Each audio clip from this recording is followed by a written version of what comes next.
So click the Yeah. button. There, we're going. I hope I don't like run out of hard drive space by accident. I don't think I will.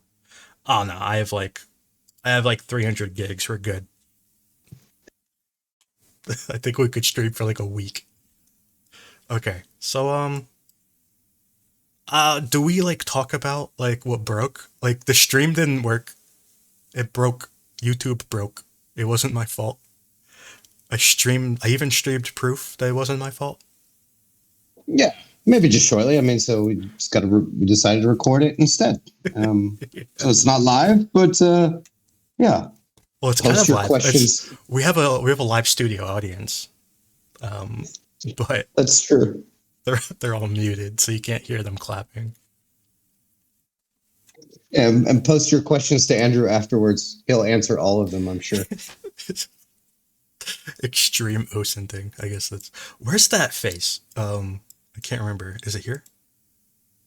No. Where's his face? Is it here? There he is. Oh, I love this guy. Who is this guy? It's Romanov. He's like a Russian propagandist guy. I think he used to be in the Russian military, if I remember right. I think he was a colonel, which is terrifying because he's really stupid. Um, but yeah, he likes to travel around Ukraine covering stuff, and I think he mostly sticks to Kherson. Recently, it was awful timing for him personally as a journalist in quotes, but he moved to Kherson, and then literally the next day, was the Wagner attack into Rostov, and then up to Moscow, and he had just flown from Moscow to Kherson Oblast, so he was like, well, I can't cover the stuff in Moscow because I'm in Kherson, so sorry. Oh man, but he has this thing where he wears bizarrely too much armor. I don't know if I have a photograph of that handy, but he just wears too much. Um, here's I don't know if this is going to show him. I think this is just him, and there he is. That's Romanov. But anyways, so he's a dude. He's kind of a bit of a doomer. He likes talking. Well, let's put it this way. Romanov was the first person to talk about Ukraine crossing the Dnipro and entering the Dachi area, near the Antonovsky Bridge. He was the first person to say that Ukraine had a foothold under the bridge. He was the first one to talk about them entering this town. He was the first one to talk about Ukraine entering this hotel area next to the bridge. He was the first one to talk about Ukraine entering the Soldachi area, and so these are the sorts of things that Romanov has broken as stories that he's broken as a journalist, and we put journalist in quotes because he's really more of a propagandist. But yeah, he is also over here talking about how Ukraine has he claims that Ukraine has captured the western part of Kozachi. I actually don't know how to say that name, and I'm sure Martin is over here making fun of me. Mm, He's not going to speak up and say it correctly to correct me either. He's going to laugh.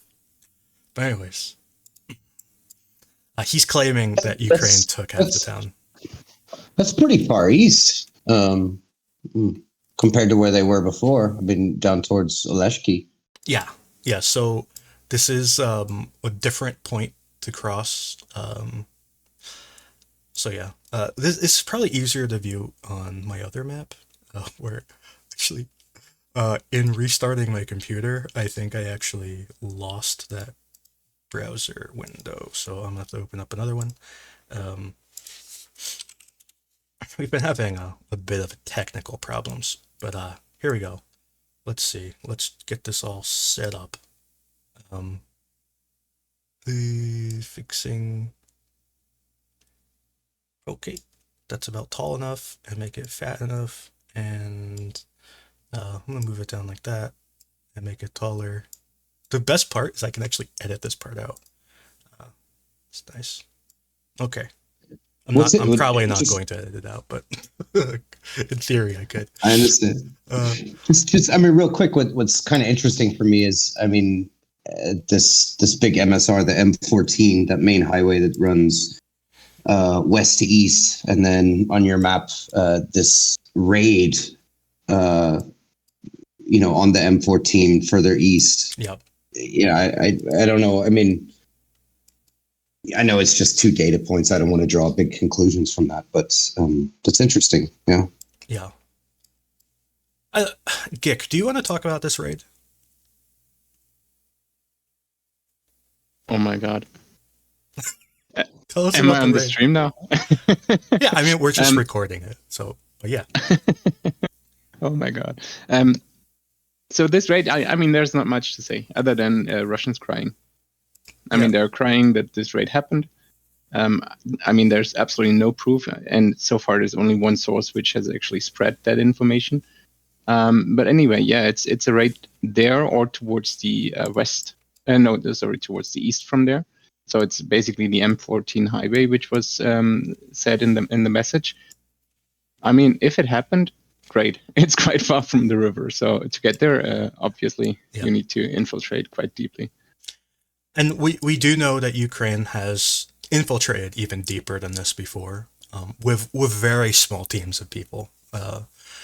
We know that there was a I can't remember even when this happened. It was a long time ago, but there was a raid somewhere down in this area, like south of Mariupol, where Ukraine took out some trucks. There was another event. It was like over here somewhere. I don't even remember where it was, but it was like near Crimea, where Russia found a weapon stash that Ukraine had been using, and it included drones, like long range fixed wing drones and stuff like that. So we do know that Ukraine has been operating pretty regularly in this area. We just don't hear much about it. So it could be that this sort of raid up here is connected to the guys working down here. Like, I have no idea. But there are operations ongoing. I don't know how many guys are there or exactly what they're doing. It could be like one raid a month for all I know. I have no idea. But there are things going on. So it's been documented by the Russians mostly. There was one also near Berdyansk where it was like three S-300s just randomly exploded in the middle of a street, and it turned out that they had crashed into mines. So people were wondering, how did a bunch of mines end up on the highway next to Berdyansk? So it seemed pretty likely that either partisans or Ukrainians mined the highway, and a bunch of S-300s crashed into it. But anyways, so there's the news of a raid here, which we don't have proof of, but it's plausible that it happened. And Romanov is claiming that Ukraine controls the western half of this town. We have videos of shelling, perhaps, who knows, in the town itself. We do know that Ukraine was shelling kind of this area immediately to the west, where Russia has a whole bunch of trench systems, particularly next to this one house, or whatever this is. It's like these two buildings. I don't really know what they are, but in front of these, there's three layers of trenches. Where I think like the first layer is like here, and there's a second layer, and the third layer is like literally like in the shadow of the building, and the building may actually be holes in the basement or something like that, connected to the trench, because it's really close. It's like within like a few meters of the building, there's a trench. So there's like whole trenches there, and you can even see these trenches over here. So these are old enough to even see on the satellite. And there's even more now. So there's like another one here, and another one like over here, and another one here. There's like I counted like 9 different trenches here. So this whole area is pretty well fortified, but we don't know how well manned it is. So obviously, these fortifications don't mean anything if there's nobody there. So now we have heard some news from this area that's that Ukraine is operating here, but we don't know the full extent of their operations. So it's kind of weird to hear Romanov claim that Ukraine has entered this town, but he has made claims in the past that were true. And the reason I wanted to show this map versus the other one is because of these territories along the what river is this? The Konka River. That we see Ukraine operating here through the lens of Russian drones. We don't know if this area is firmly in Ukrainian control or if Ukraine is just operating here, and we don't really know how far east they go. Although we do know that they were getting shelled roughly here and roughly over there. So yeah, that's and also they're getting shelled on this little strip right here. So that's kind of all I know to really say about this river area. I don't know if Gick wants to say more. Maybe one funny thing which happened today, because from the place where Romanov took the video and said that half of the town was actually captured, from that very place, another Russian propagandist took another video and said that like everything is calm, and in the background you would see the smoke and even hear artillery shells arriving. But she said everything is under control from the very same place. And one thing which is funny about if you follow Romanov through his chat, he frequently makes those statements, and then he gets annoyed because the Russian propagandists, which don't say the same thing or something like that. They always say that everything is under control and nothing is true. It was the same with the Dachi area below the bridge and everything. And here it's the very same thing again. So you hear him say one thing and the rest say the other thing. Romanov was also the guy who was the first to talk about the Shevakino area. So he was the first guy to say, like, he said that this recreational area, or whatever it's called. Anyway, so he said this area was 100% captured by Ukraine, which is actually kind of a big statement to say that there is an area of Russia that is 100% in control of the Ukrainian army. That's a kind of a bold statement. But anyways, he said that the Ukraine had captured this, and that they had entered this town, and that they were moving around, and that they had also entered this kind of border crossing area. So he was also the one talking about this back when all the Russians were saying nothing was happening, or they were saying. Like, there were kind of 2 types of Russians. There's one type of Russian that was saying nothing happened, and the other type saying that Ukraine attacked and everybody instantly died, and all the problems solved. So those are the 2 types of Russians. And then Romanov came out of nowhere and was like, no, actually they actually control this, and they control part of the town. So Romanov is always kind of a bit different, and it makes me wonder if anything's ever going to happen to him. But I guess that's another story. I guess that's why he wears all the body armor, including the neck protector, the shoulder pads, the whole Kevlar outfit. Huh? He wears like 6 pouches on his crotch. So it's like pouches like down to his knees. It's really funny. He just puts pouches on top of pouches. Let me see if I can find a photo.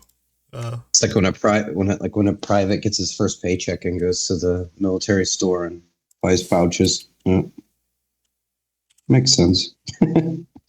Yeah, well, I mean, we'll see what happens with the river, but I mean, it is. I mean, like I said, this is just two data points, but um, if these things are true, and looking at that M14, yeah, I mean, putting an MSR like that under threat, either through partisan activity or through some kind of raid. I mean, that's the way in and out of Oleshki, basically. So, yeah. Well, we'll see what happens next week. Huh? Yeah, I can't find a picture of his armor. That's really funny. Oh, maybe I can. Oh, there he is. That's the wrong button. It's not what I meant to open. Anyway, nah, I can't find it. But it's really funny. Moving on. Um, I don't really want to talk about Crimea. It's kind of boring. There's, shelling in Nikopol, but, that happens like literally every day. So I guess we could talk about Kup'yans'k. Because Kup'yans'k is kind of depressing and it's not going great, but at the same time, nothing has really changed. So Russia is trying to push south from Lyman Pershyi. They're trying to push south from Vilshana. And they're trying to capture Sinkivka.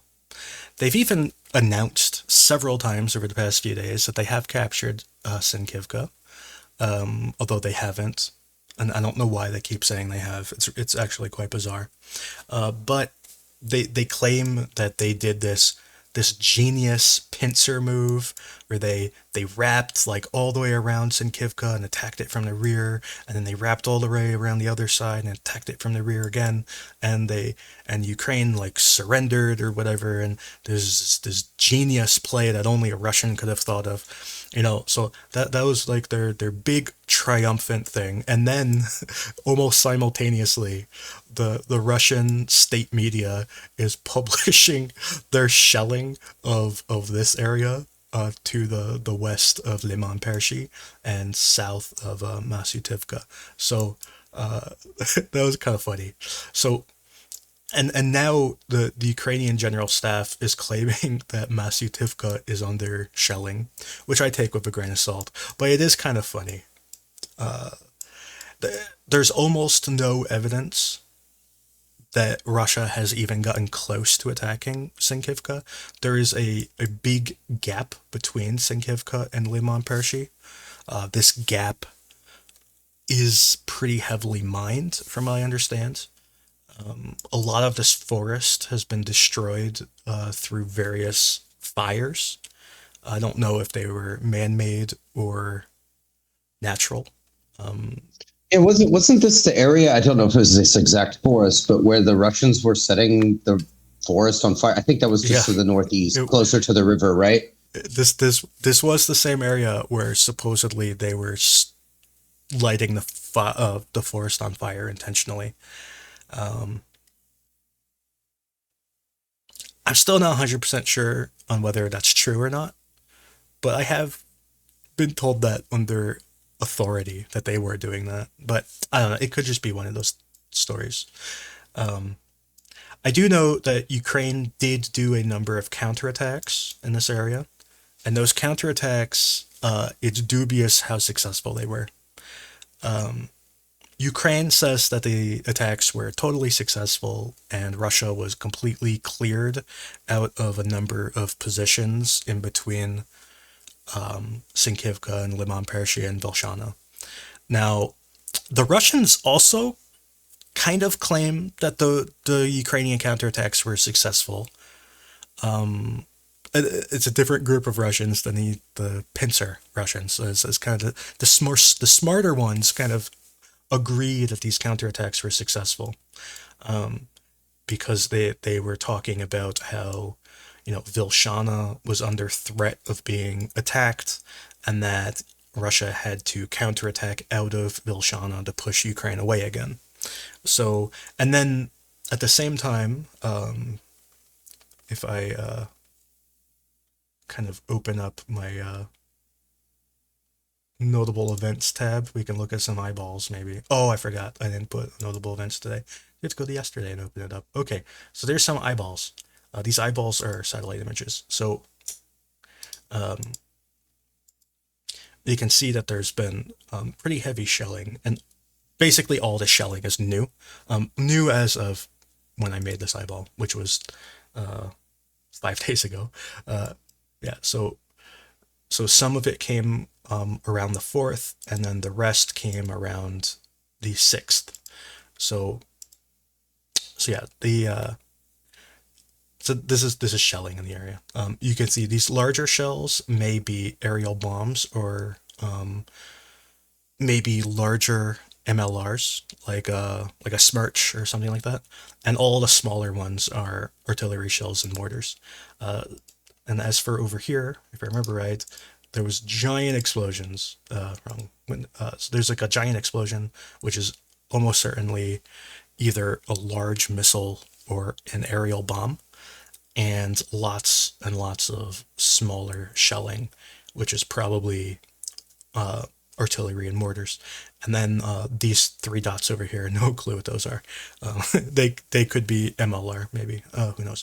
But anyway, so this area a few days ago. So this was the 4th. So that's a week ago. Suddenly had all of this damage piling up, and this could have been that Ukrainian counterattack, the push Russia out of Sinkivka. More recently, 2 or 3 days ago. Just real quick, but the Russians are not trying to cross the Oskil, though. No, they kind of gave up on that. They gave up on that. It's like not possible at this point. Mm. Ukraine controls all the high grounds, and they control on the west side. all. Like there's only a handful of spots that are crossable. There is one beach in particular. I'm looking for it right now. It's really obvious when you see it because it's a big sandy beach. I can't remember where it is. Oh, this is it. So there's this beach, which is probably the best place to cross. But obviously Ukraine knows that. So they know that this is the best place to cross. So like Russia is like, if they try crossing there, it'd be a disaster. Like, I'm sure this is mined. It's probably mined on both sides, honestly, and artillery knows where it is. If Russia tries to cross it, they're gonna get wrecked. So there's a few places where you can cross, and a lot of places where you really can't. Like here, where the Russians were pretending that they crossed at one point with their ninjas. They tried crossing, supposedly they tried crossing with ninjas who scaled this cliff and took out all of the Ukrainian guns, remember? And it's all this whole big fake story that they made up. None of that actually happened in reality. And this would be a terrible place to cross because this is a really steep hill. It's actually really steep. So, so yeah, there aren't actually that many places to cross the Oskil right here. It's a pretty defensible position, and Ukraine controls all the high ground. So that's why they kind of gave up. Yeah. Okay. No, I mean, interesting. I mean, they talked about it for a long time. I'm glad you mentioned it because I mean, they said several times during the winter offensive, "We've done it," and then it was like, "Well, no, you didn't." Yeah. Their primary goal was to capture Dvorichna. They don't want Kup'yans'k. See, like they're trying to make Kup'yans'k out to be this huge target now, and the reason why is because their primary target of Dvorichna turned out to be impossible, and the reason they don't want to go to Kup'yans'k is because Dvorichna was like the easy version of Kup'yans'k. If you can't get Dvorichna, there's no way you're gonna get Kup'yans'k. Kup'yans'k is way harder. That's why they don't actually want to fight in Kup'yans'k, but they kind of feel like they have to because they can't cross in Dvorichna. And they can't cross anywhere north either. Like the further north you go, the harder it is to cross. So really Dvorichna and Kup'yans'k are the two areas they could cross.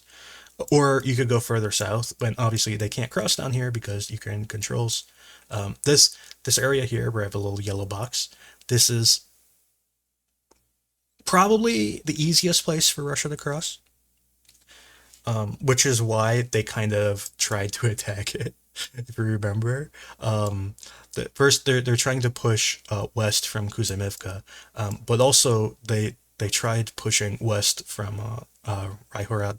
Ryhoradka. Anyway, I never say that right. Anyway, so they tried to get Nadia, and they wanted to keep going west, and they wanted to get to Barova.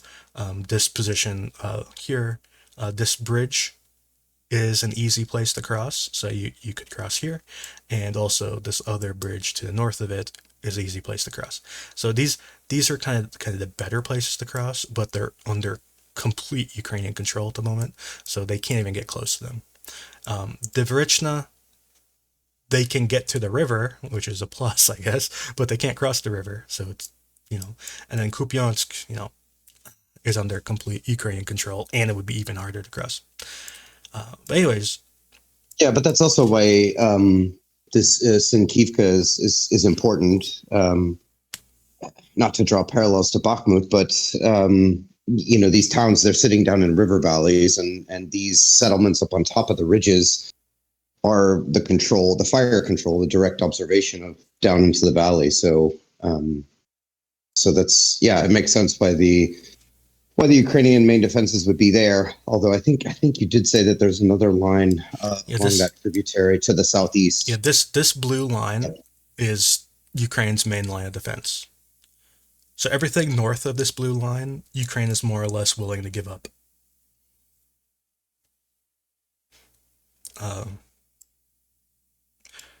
But anyways, over a few days ago, I can't remember exactly when, maybe it was like Monday or something, Russia, no, it was after that. It was Wednesday.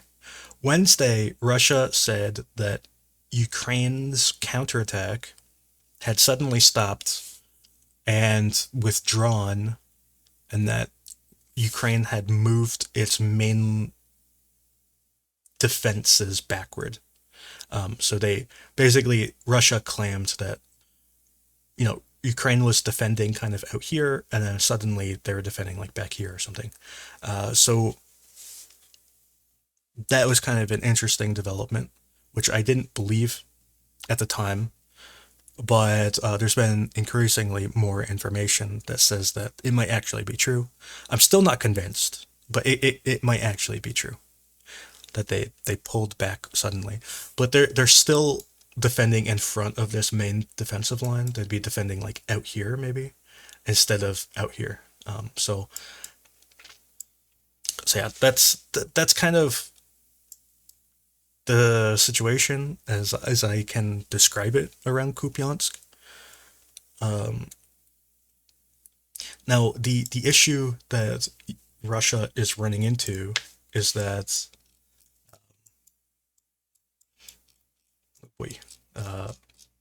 Ukraine controls all the high ground, and they particularly control this hill, which Russia recently started really heavily shelling this hill. But they control this hill, which overlooks, it overlooks this whole valley, basically. So Russia has to cross this valley. They have to cross these big grass fields. They have to get into this valley, and they have to cross it. So, and this hill overlooks all of it, basically. Ukraine has tanks up here, they have ATGMs up here, and they have artillery up here. And not only here, but they also have these hills over here, and the hills to the north, and like the hills over here, and all these hills to overlook everything. There have been a number of videos recently where Ukraine is shelling this kind of all these towns and forested areas using tanks. They claim that the tanks are about 8 to 9 kilometers away when they are firing these shots. Obviously it's hard to prove that or whatever, but the Ukraine is taking out equipment here. There were radars. There were various trucks and other sorts of equipment. I believe the radar was over here somewhere. I can't remember exactly where. Uh, I think it was right here. I think the radar was in this. Anyway, so that's the reason Russia hasn't been able to move is because Ukraine has a really great defensive position. Now, the issue that Ukraine has is they don't have that many infantry. And on the flip side, Russia has a ton of infantry. So that's kind of the situation that Ukraine is worried that Russia could outnumber them and just use that strength against them. They Russia almost certainly has more tanks. They definitely have more infantry, and they definitely have more artillery. And I'm talking just in this local area. So they could press forward if they accept high casualties and probably push Ukraine back. And this is what you see kind of being advertised in the news right now, that this attack is imminent. Although people have been saying this attack is imminent for the past year. So basically, ever since Ukraine captured Petropavlivka, which I don't even remember when that was, but my map remembers, so I could check my map. It was September 30th. Basically, ever since they captured this area, Russia has been threatening an imminent counterattack to take it back. I guess we'll see if it ever happens. Yeah. And they even took the step of amassing the forces there once before. When was that? January or February, and got hammered. Yeah, I don't know. I mean, the numbers game, the pure numbers game, I understand, but of course, I think more in a combat power game and numbers, and clearly the Ukrainians are treating this as a defensive front. So it's time to get digging and put minefields in and engagement zones and pre-positioned mortars, secondary positions, all that stuff. And hopefully the commanders are doing it well, because a smaller force can hold off a much, much larger force with the right application of combat power. And they certainly have the artillery support in a relatively safe area, but I can understand Yeah. The this issue, whole idea of this Russian manpower advantage. Is it real? Will it appear? All that. the issue is most likely Ukraine's infantry, whether they have enough infantry to hold these positions, because they have the artillery. They have enough artillery to hold these positions, and they have enough tanks. And they have the environmental advantages with the terrain, and so all those things are on their side. It's just, do they have enough infantry? Because obviously Ukraine is having issues with infantry all over, especially in the south, where they're losing tons of infantry every day. So do they have enough infantry to defend up here and attack in the south? And that is really kind of what Russia is trying to find out. They're trying to force Ukraine to deploy more infantry up here, either through destroying the infantry already there and forcing Ukraine to replace them, or by making a breakthrough somehow towards Kup'yans'k and forcing Ukraine to deploy more forces that way. And so either way, they want Ukraine to deploy more infantry. And the question is, does Ukraine have enough infantry? And I honestly have no idea.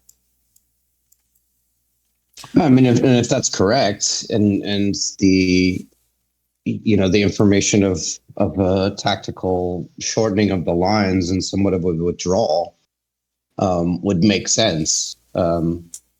Get yourself into a more defensible position, which requires fewer personnel. I mean, that's actually smart to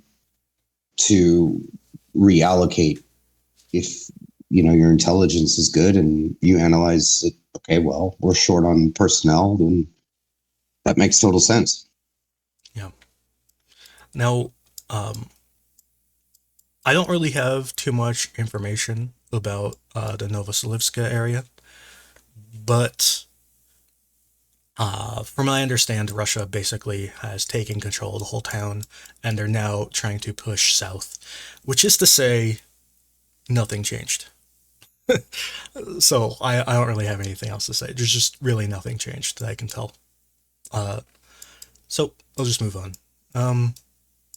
Uh, Something did change here, which is super interesting, because a while ago, it was on, so this was July 10th, there was a Russian tank attack where they moved down this tree line and they were kind of moving kind of this way.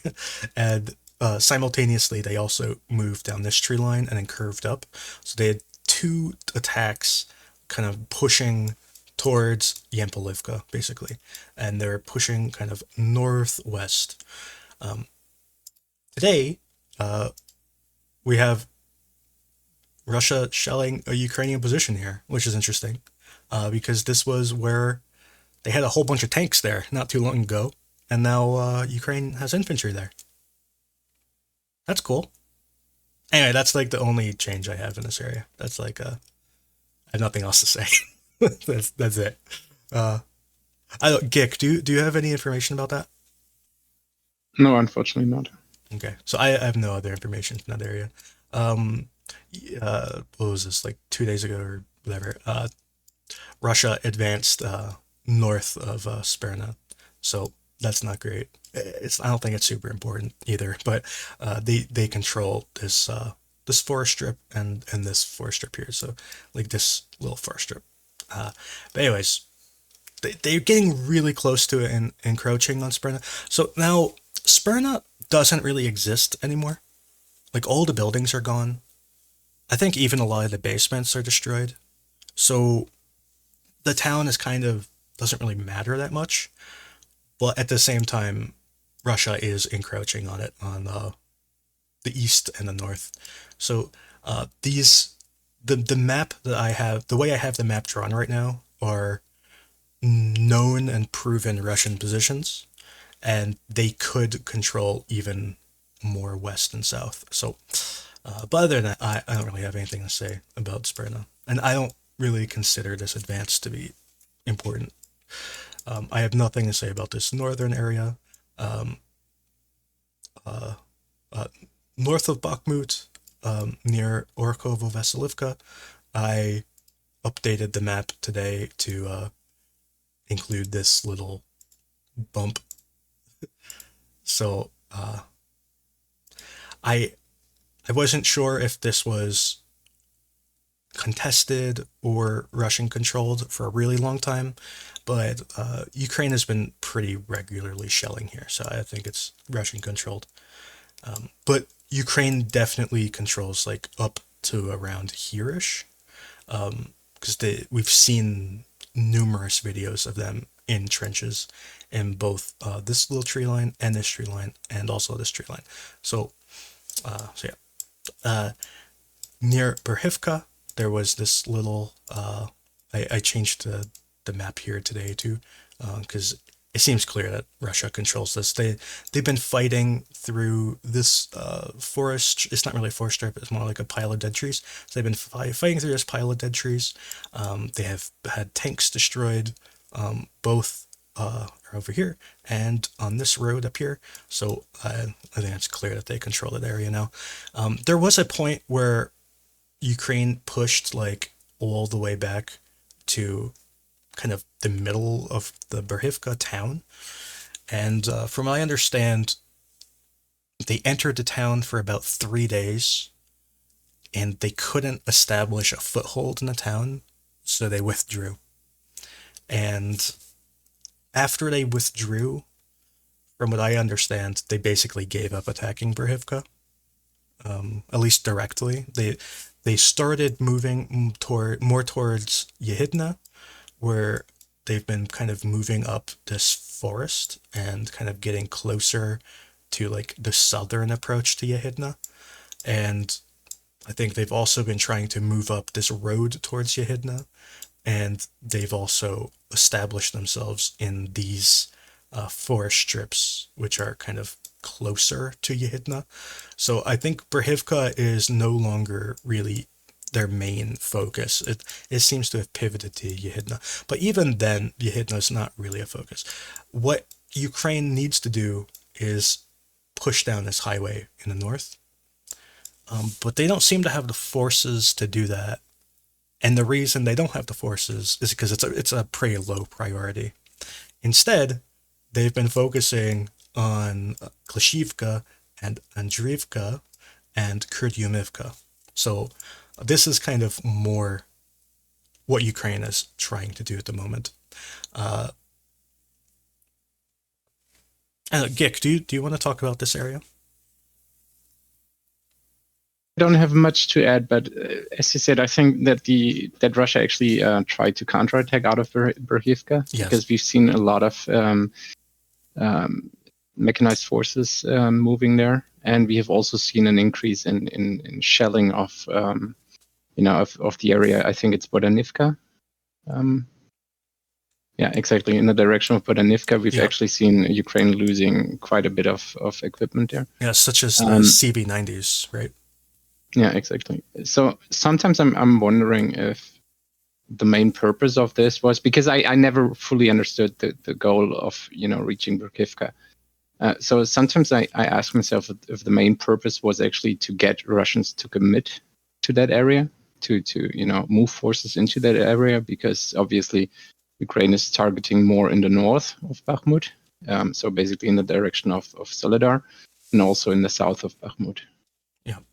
I think when Ukraine entered Berkhivka, and they were there for like 3 days, I think at that point their goal was to capture Berkhivka. I think they thought they could capture it. But when they couldn't establish the foothold, I think they abandoned that plan. Just like instant, like they just kind of like washed their hands of it. Like they just said, okay, fine, we give up. And they moved out and they kind of withdrew and said, fine, we don't want it anymore. Which I think is kind of a sign of a mature commander to just give up instead of keep trying. I really do think that at the point of that attack, their goal was to capture Berkhivka, but Russia really strongly counterattacked and they just withdrew. Can you explain, what do you think would be the value of Berkhivka? Well, if you take Berkhivka, I think you basically control the entire north of Bakhmut. It's the kind of one of the highest points here. It controls like all of these little highways, and you can cut off the northern approach to Bakhmut. Similarly, if you were to move into this lower highway, like into Upitna or any of these towns, Mykolaiv, Druha, or whatever, if you move into any of these roads that cut off this highway, these controlling both more or less cuts off Bakhmut, because you would be left to the road through Soledar and this other highway over here, both of which can be put in fire control. So I think Berkhivka is actually super important. This intersection right here is one of the most important intersections for Bakhmut. This is where a lot of Russian logistics goes through. So, and if you take Berkhivka, you control that intersection. So I totally agree. Also, everything northwest of that intersection is really difficult to sustain for the Russians. It would be dead. All of this would be dead. They would have to withdraw to like Blahodatny. Right. Then you're basically sitting there at the river, looking across it at Soledar, if the Russians were to actually withdraw. But yeah, I mean, we've been looking at this advance for a while. It didn't. I agree. I don't think it went as well as was hoped. But I think that was on purpose, in that they didn't push it too far. At least it didn't appear to push it too far. But it's still a very threatening position from the terrain point of view for the Russians, and I think it makes a lot of sense to continue to keep up some pressure there. I think we even saw allocation of reserves and whatnot from the Russian forces to urgently hold it. Oh yeah, they have been pouring infantry into this town, into Berkhivka, and also Yehidna, just dumping infantry in. And we've seen they've taken tons of casualties around Novoselivs'ke as well. So this area, Russia's really hemorrhaging infantry. They've taken enormous casualties to control this area, which is really, it just makes this northern approach that much more important for Ukraine. If they really want to break this northern part of Bakhmut, you have to attack down this highway. The high ground on this highway is like roughly right here. So it's like this is kind of the highest point in this whole area. It's like out for like a really big radius. It's the highest point. So this is kind of the peak of the hill. Now, it's just that Ukraine just has to move that extra few kilometers to get there. I think if Ukraine really wanted to, they could do it. But it would probably take like a dedicated brigade or something. And they just don't view it as important. They'd rather get Klishchiivka, apparently. So, and that's kind of the way it is. Anyways, so around Klishchiivka, we know that Russia has been trying to counterattack. They've been trying to counterattack along the rail in the north and the rail in kind of the south of Klishchiivka. And they've also been trying to push Ukraine back along this forest strip here, which is the one that's just south of Andreevka. So, and I don't think they've really had any success in these counterattacks. Some of them, the Russians constantly claim that they've recaptured everything and, they've pushed Ukraine all the way out. I don't think it's actually true. I've never seen any evidence to back it up. I just see Ukraine moving up slowly. Oh yeah, that's kind of all I can say about that. And I kind of want to. Andrew, you should show the T90. That was funny, right? Oh, the T90 is really funny. Where is the T90? Actually, wasn't it here? South? Yeah, exactly. Okay.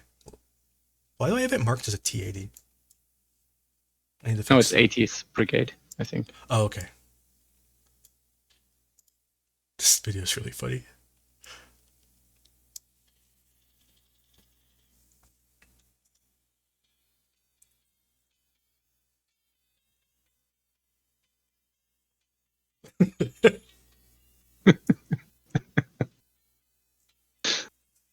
It totally planned to take cover like that, as Grayzone said. Wow. Well, that's ambitious driving. Wonder if Indiana Jones was hanging onto the back of it.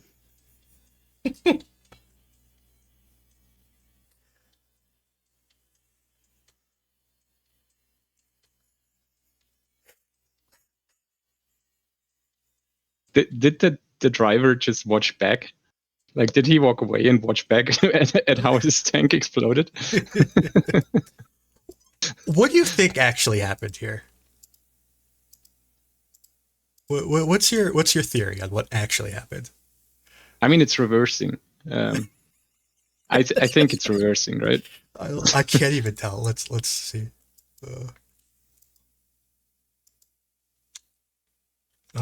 Yeah, it's reversing. It looks like it's Or reversed. is only the turret reversed? I think it actually. You know what? I think it's going forward because Yeah. I only think the turret is yeah, backwards. because I think this is sloped down. I think this is the front armor, and this is like flat. So He could have seen it. Well, then in that case, I think it was just one of the smarter Russians. Well, and this is total incompetence. But I mean, in theory, what can happen in this case is the tank commander is looking backwards, saying "go, go, go," and the driver is, of course, looking 180 degrees in the different direction and follows the command. Yeah, that might be.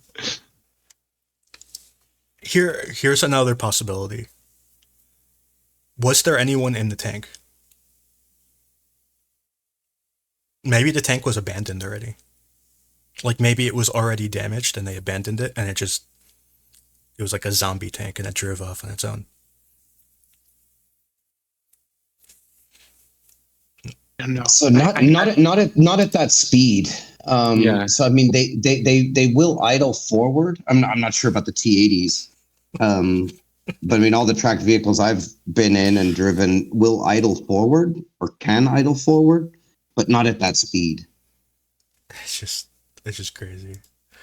A funny video. Were there any other funny videos from here?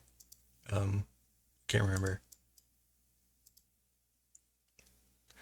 Yeah, there were a bunch of blown up tanks from drones here. I remember that. Yesterday we marked 2 of them because there was it's kind of not very nice, but someone leaked the first 2/3 of a video that came out today. So it's kind of lame. I think it's lame to leak other people's videos, but so there's a T-90 that was they blew up the engine, and I think this is a T-72 that catastrophically exploded. So those were leaked yesterday, and then today there was a third tank in the video that was damaged. You can't actually see what happened in the video. I guess I can show you the video, but you can't actually see what happens to this tank. Anyway, so this is the T-72 that got hit. Yesterday it looked like it was only damaged, but it appears it catastrophically exploded because that happened. And then that happened. So that's Quick, get the marshmallows. yeah. And the next part is the T-90. Or no, this is the new tank. So you can't actually see what happens to this one because it kind of just cuts out and then there's an explosion, but we don't actually know what exploded. Maybe the tank exploded. I don't actually know. This is the T-90.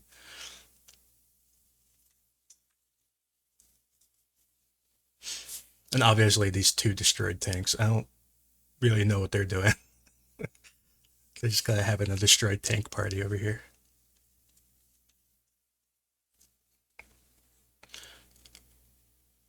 So the first drone just makes him sad and he drives away. No, but there's a second drone.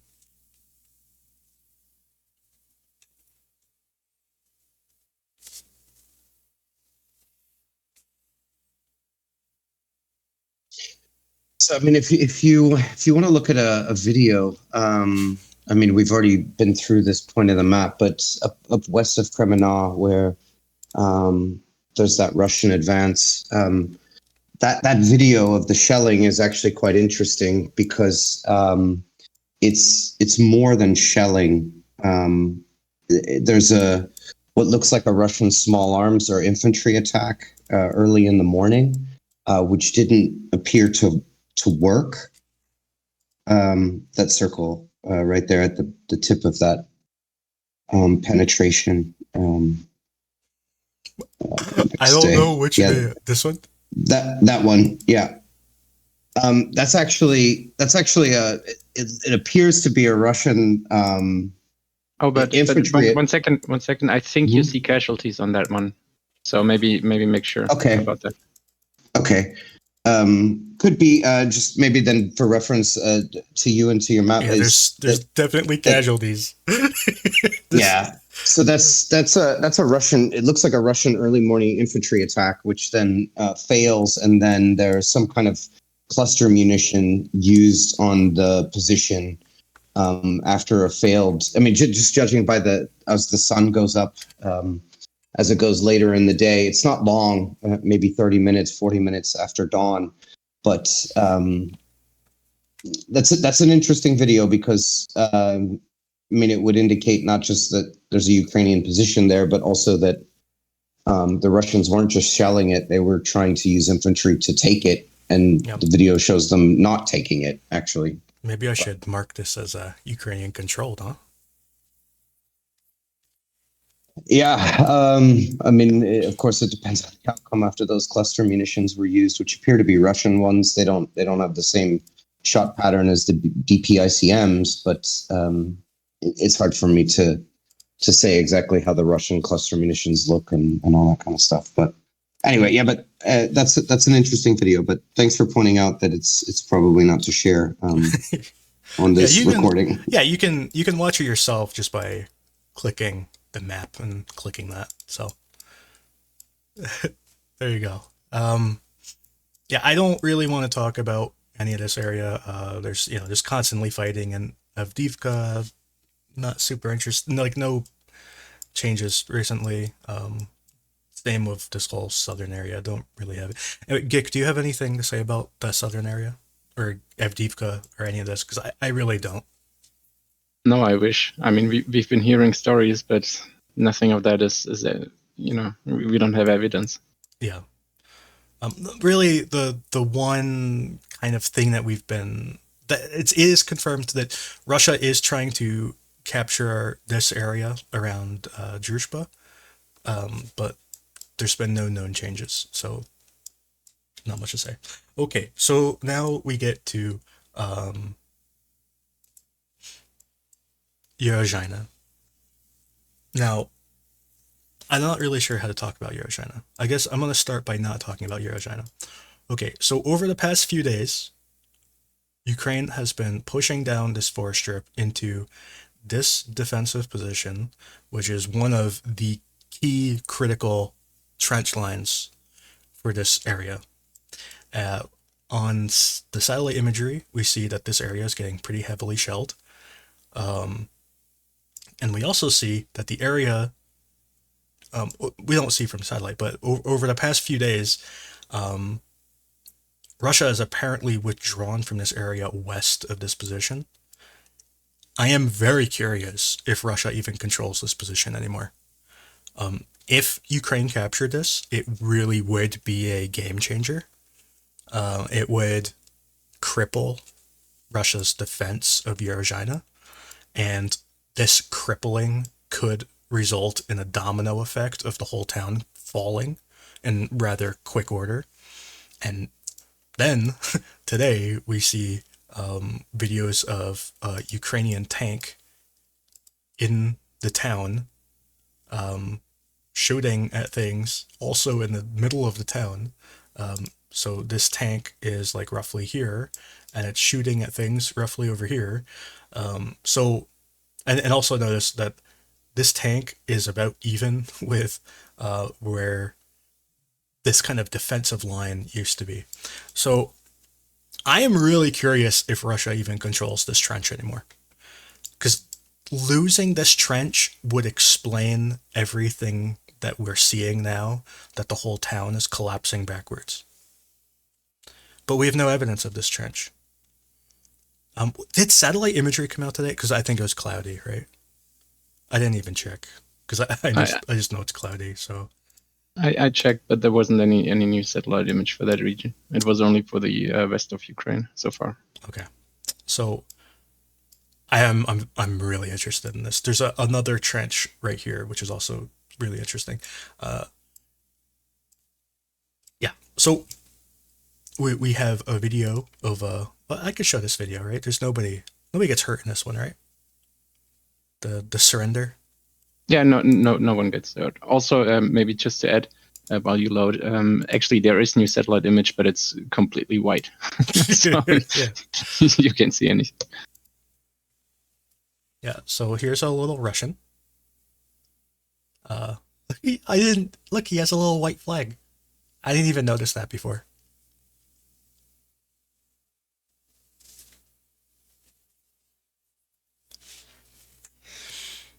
So you geolocated this, and you're 100% confident in it, right? Yeah, that's exactly what I said, right? No, I said that that's a very likely region for where it happened based on basically the layout of the river and also based on the bushes and the trees and also based on what we see happening in Urozhaine. So I think that's a probable location, let's say it like that. Yeah. So you definitively located it to right here on this river. This is exactly where it happened. And now, if this, I'm honestly tempted to just draw like like that. Basically, this whole area is Ukrainian controlled, and also like all of this is Ukrainian controlled. Like I'm really tempted to do that because I really think it is that I honestly am not even positive Russia's even in the south of the town anymore. I'm not convinced that they are. So,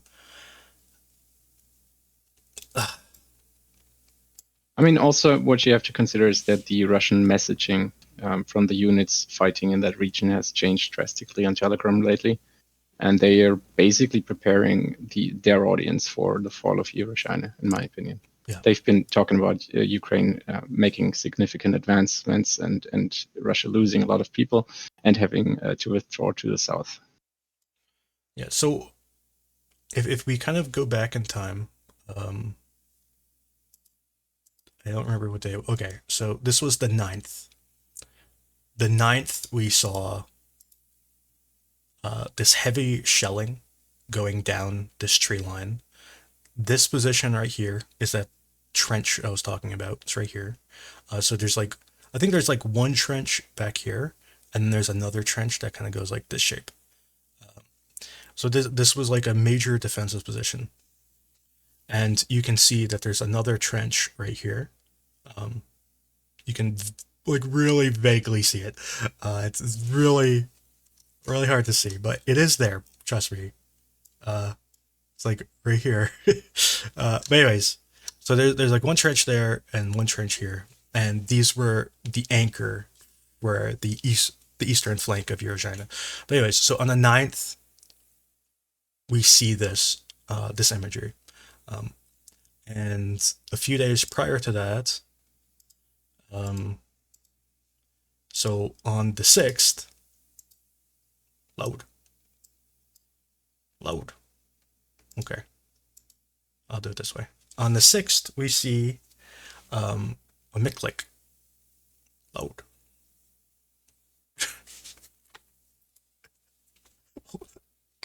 Okay, so on the 6th, we see a Miklik.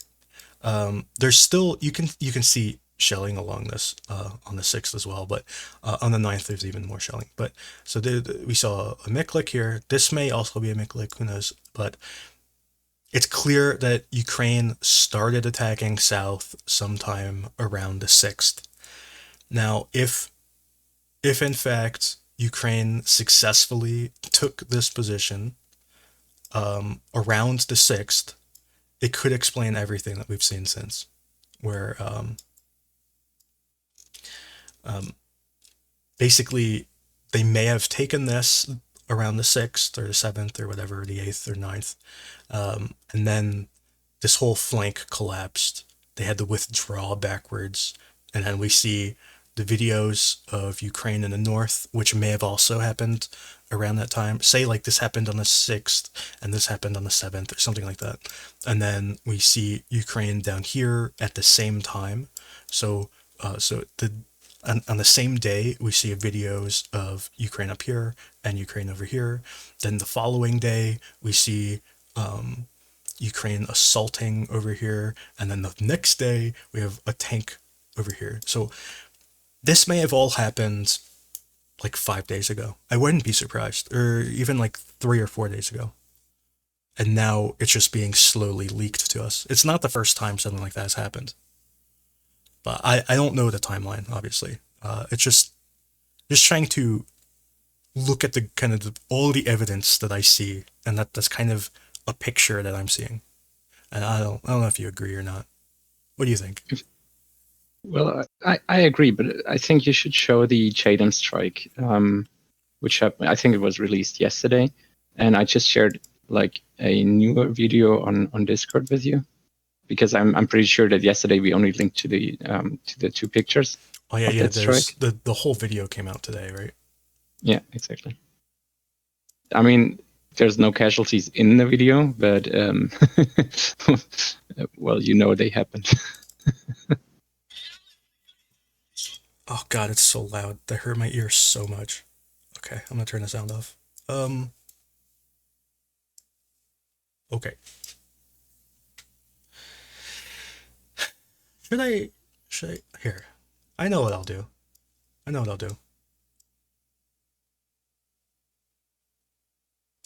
And you only see them going into the building, so no worries. We don't see anything. We just see explosions. Explosions never hurt nobody. Yeah, unfortunately it's beautiful. There we go. The interesting thing is that I think 3 units now published this video from different drones. So that place is so heavily, or Ukraine has so many eyes on that place. It's mind blowing. Yeah. So this, go away. Okay. So this was here. Why did I? Okay, wait. Anyway. I posted the image twice, apparently. I had to fix that. So it happened right here. Used to be a cafe. It was probably a nice cafe. Who knows? Yeah, one Ukrainian channel just posted Bon Appetit today.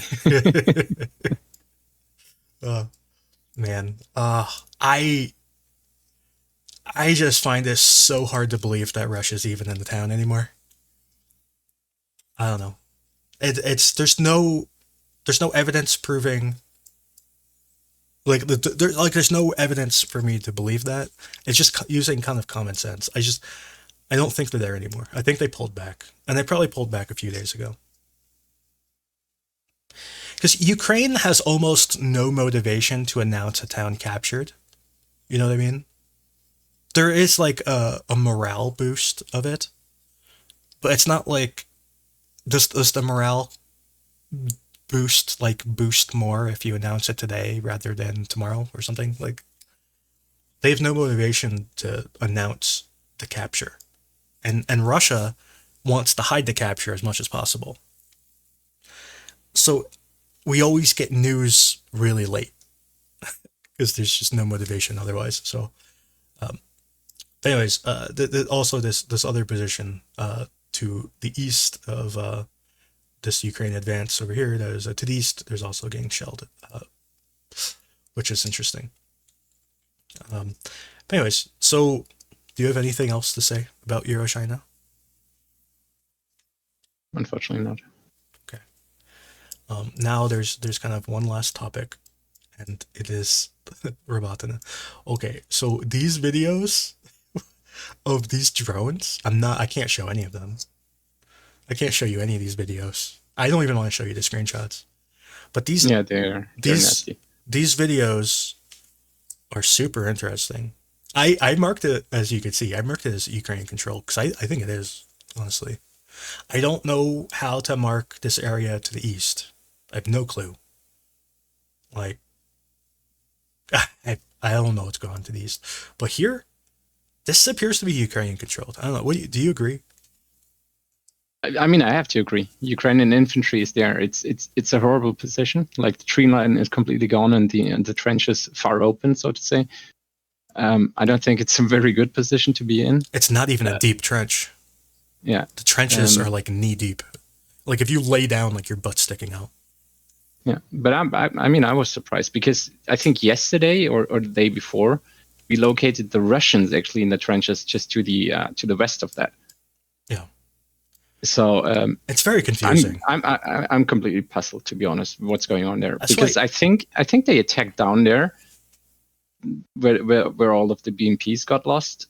That failed, but they still made gains towards Verbove, and then probably continued on that tree line. I mean, that has to be what happened, right? Yeah, and we've been getting satellite imagery of just intense shelling over this a period of time now, and this goes even further south into this intersection, and also to the north as well, and also this up here is getting hit by kind of bigger stuff, like that might be an aerial bomb, and these are like MLRs. So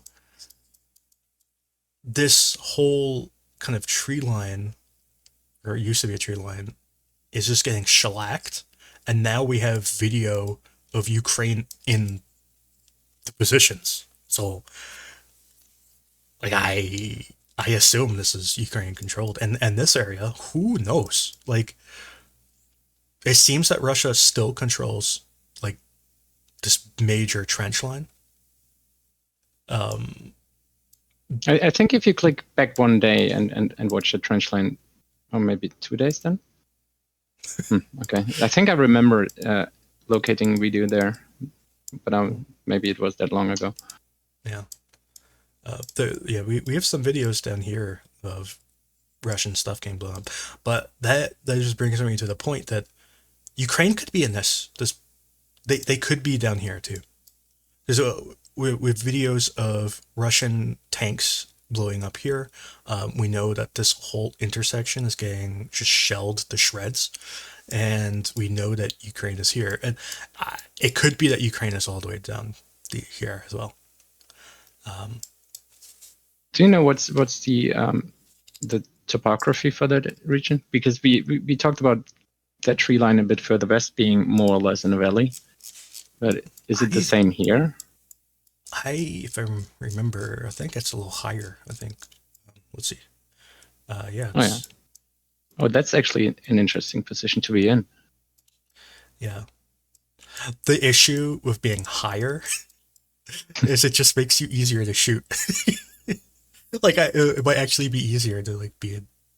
Yeah, but considering the news about Robotyne, which you're still going to talk about, that's 2 decent positions to be in now, because now anything in between is in the valley.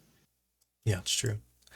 But yeah, and it could be that they're even here as well. There's enough evidence to believe that Ukraine is in this intersection. We just don't have video proof, other than the destroyed Russian tanks just south. So it is kind of funny that if they are actually in this intersection, what happens if they just kind of go like this way?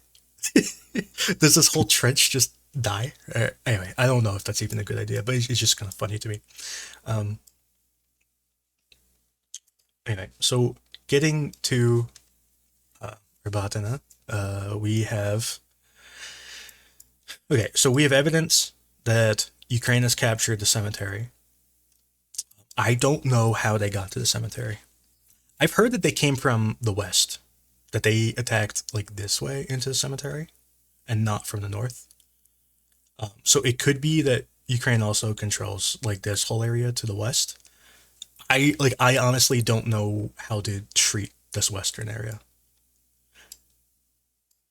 Well, one thing I can say already is that I think 2 or 3 people now talking to Gio confirmed on Twitter, they seem to be convinced that the sign, which has a photography with a Ukrainian soldier, is on the west side.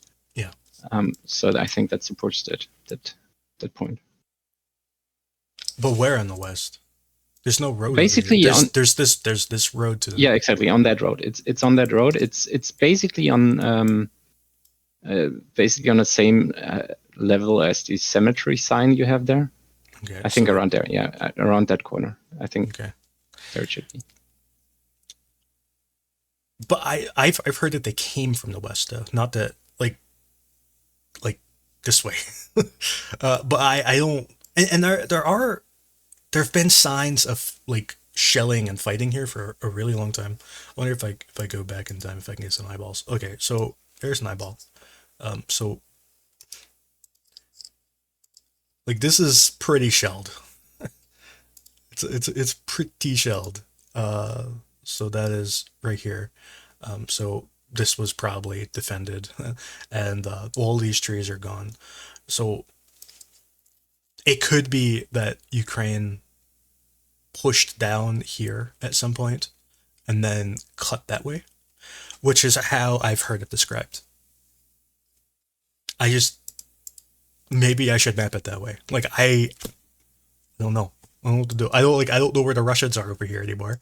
I don't know if they've been pushed all the way back to like back here or what. I don't know. Yeah, and one thing to add is that I've been seeing so many more videos out of that region, and like half of them only I can find the location for. So it could be that there's so much going on. It's just that, it's hard to map it.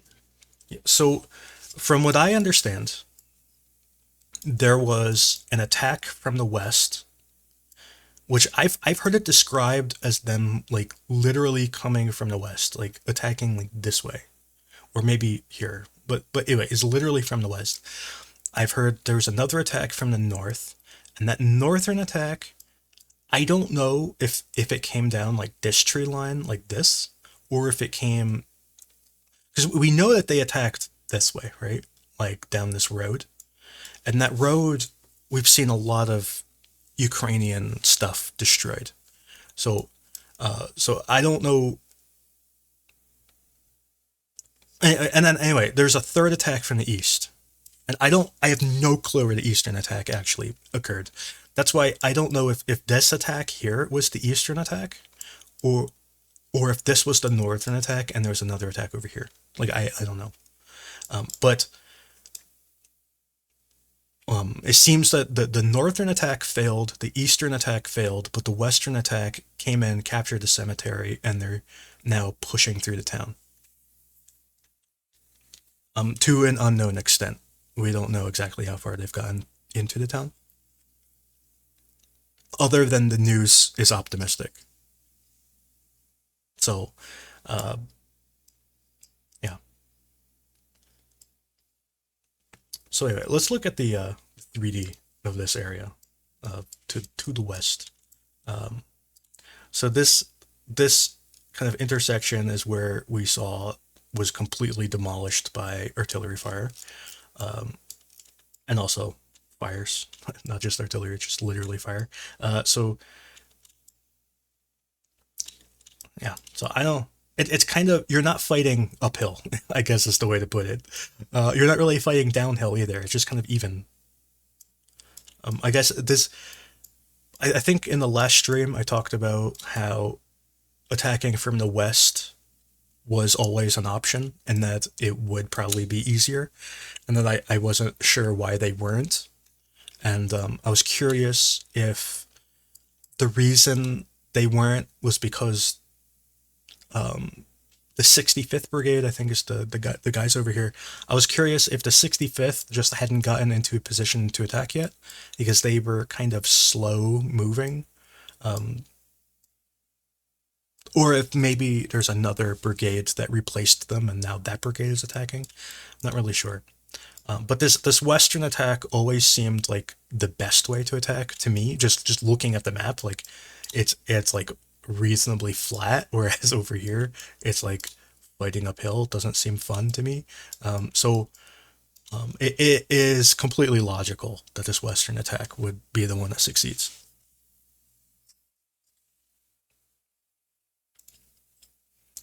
So, yeah, maybe you should have talked about that in your stream a few days earlier. I did. I talked about it with Konstantin. Okay. I did. So then the Ukrainians didn't listen. Well, maybe they did listen. That's why they entered, huh? Anyway,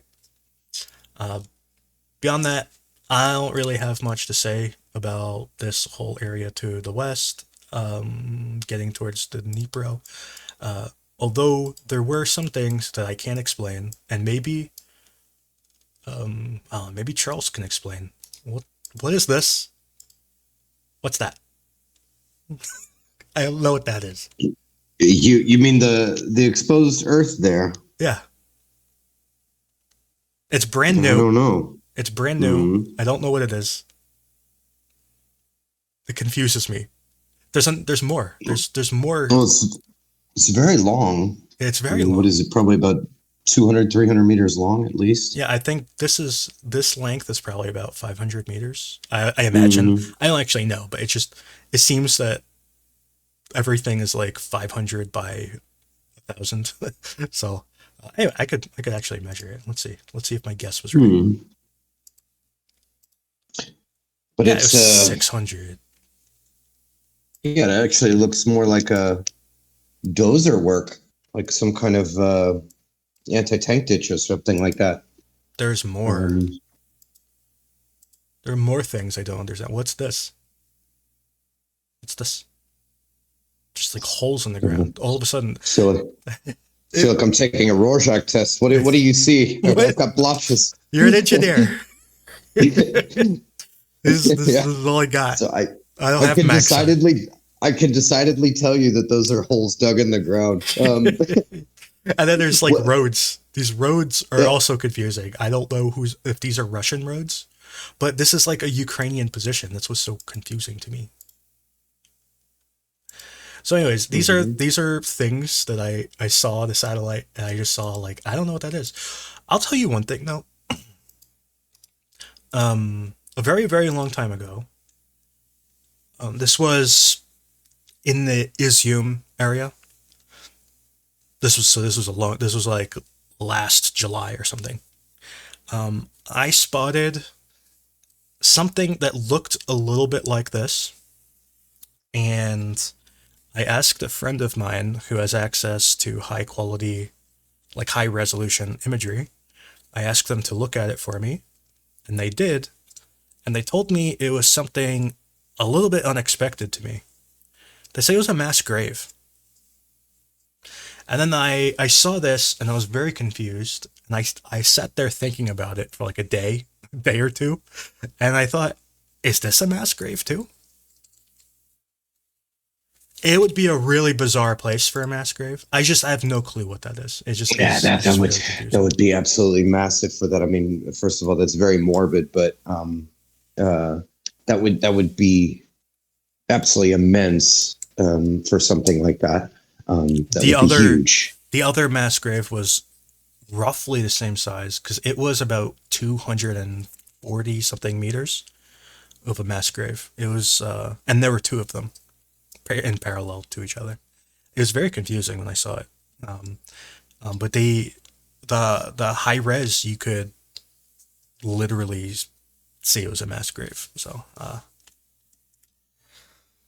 anyway, I mean that region did see quite a bunch of videos. I'm pretty sure are from that region, but it's really hard to locate them properly because it's mostly a low point of view.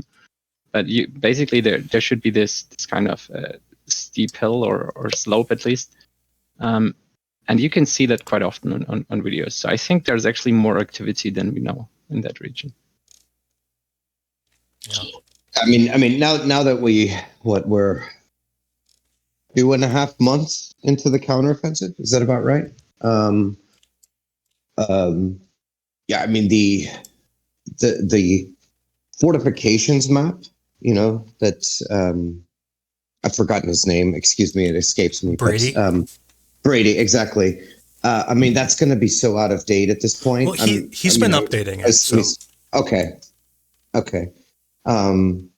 But now that the Russians know for sure where the axes of advance are, and the Ukrainians as well. I mean, they're going to be digging like both sides are going to be digging like crazy, um, and placing mines and vehicle fighting positions if they can, especially in towns. Trying to use any kind of cover and concealment they can get. I mean, that's the videos that you mentioned, the drone FPV drone footage that you can't show. I mean, that shows you what happens when you don't have cover and concealment. This everybody's going to be digging like hell. There are also two more things that I found and thought was interesting. Um, I guess I'll show on the other map because it's probably easier. These are like fires. Like I'm not even sure if it's artillery. It just everything disappeared. Like all the trees are gone now, which is kind of interesting. I see no signs of artillery. Maybe like a little bit, but like not that much. And this is another one that's even more weird because there's like no signs of artillery at all, like literally zero. But that used to be trees, and now it's like 100% gone. And this used to be trees as well, and it's almost entirely gone, but nothing in between burned. Like the grass is fine, and this whole tree line seemingly burned away as well. Again, without the grass catching fire. So that this was weird to me. You can see, and kind of this corner is a trench. But anyways, so and also that right there is a aerial bomb.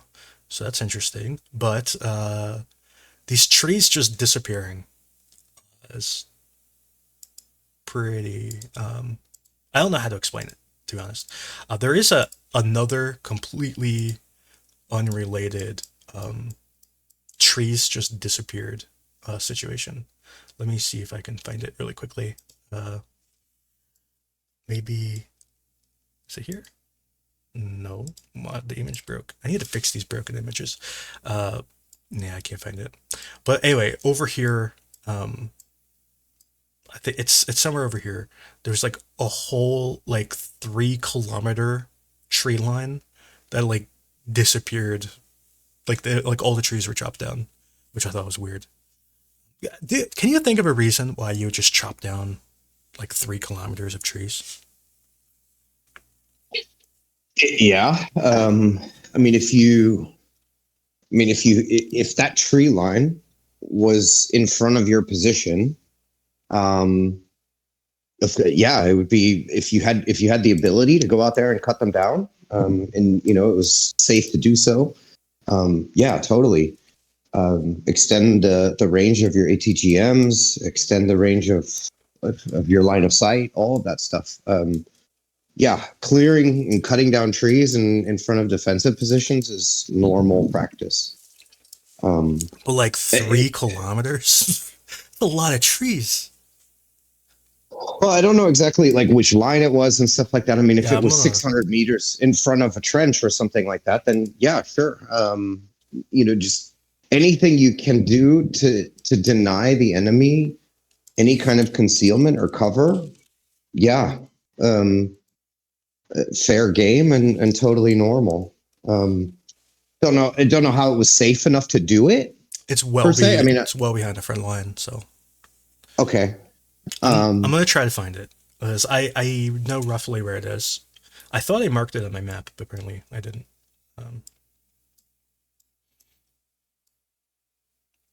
Yeah, but yeah, I mean it's no mystery why you see like all of these attacks, right? And infantry attacks, armored attacks, whatever, trying to follow these tree lines. Why all the trenches are in those tree lines? Because with drones and everything, and with satellite imagery, that's the only place to try to even hope to hide. So if you're in a defensive position, take it out. It makes sense to me. Yeah. Oh, I think I found it. It's right here. You can see the trees just stop for no reason.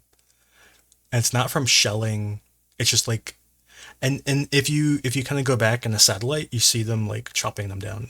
like I don't think there's artillery here. Maybe there's some, but so I'll zoom out a little bit. And this is near Vladimirivka and Soladka. And this tree line um, is gone. It's just gone. No more trees. And Can you check the topography for that region? Because if we see that to the south of there, there's maybe a higher ground, which I think it is. let's see. I'm just gonna copy and paste this coordinate into Google.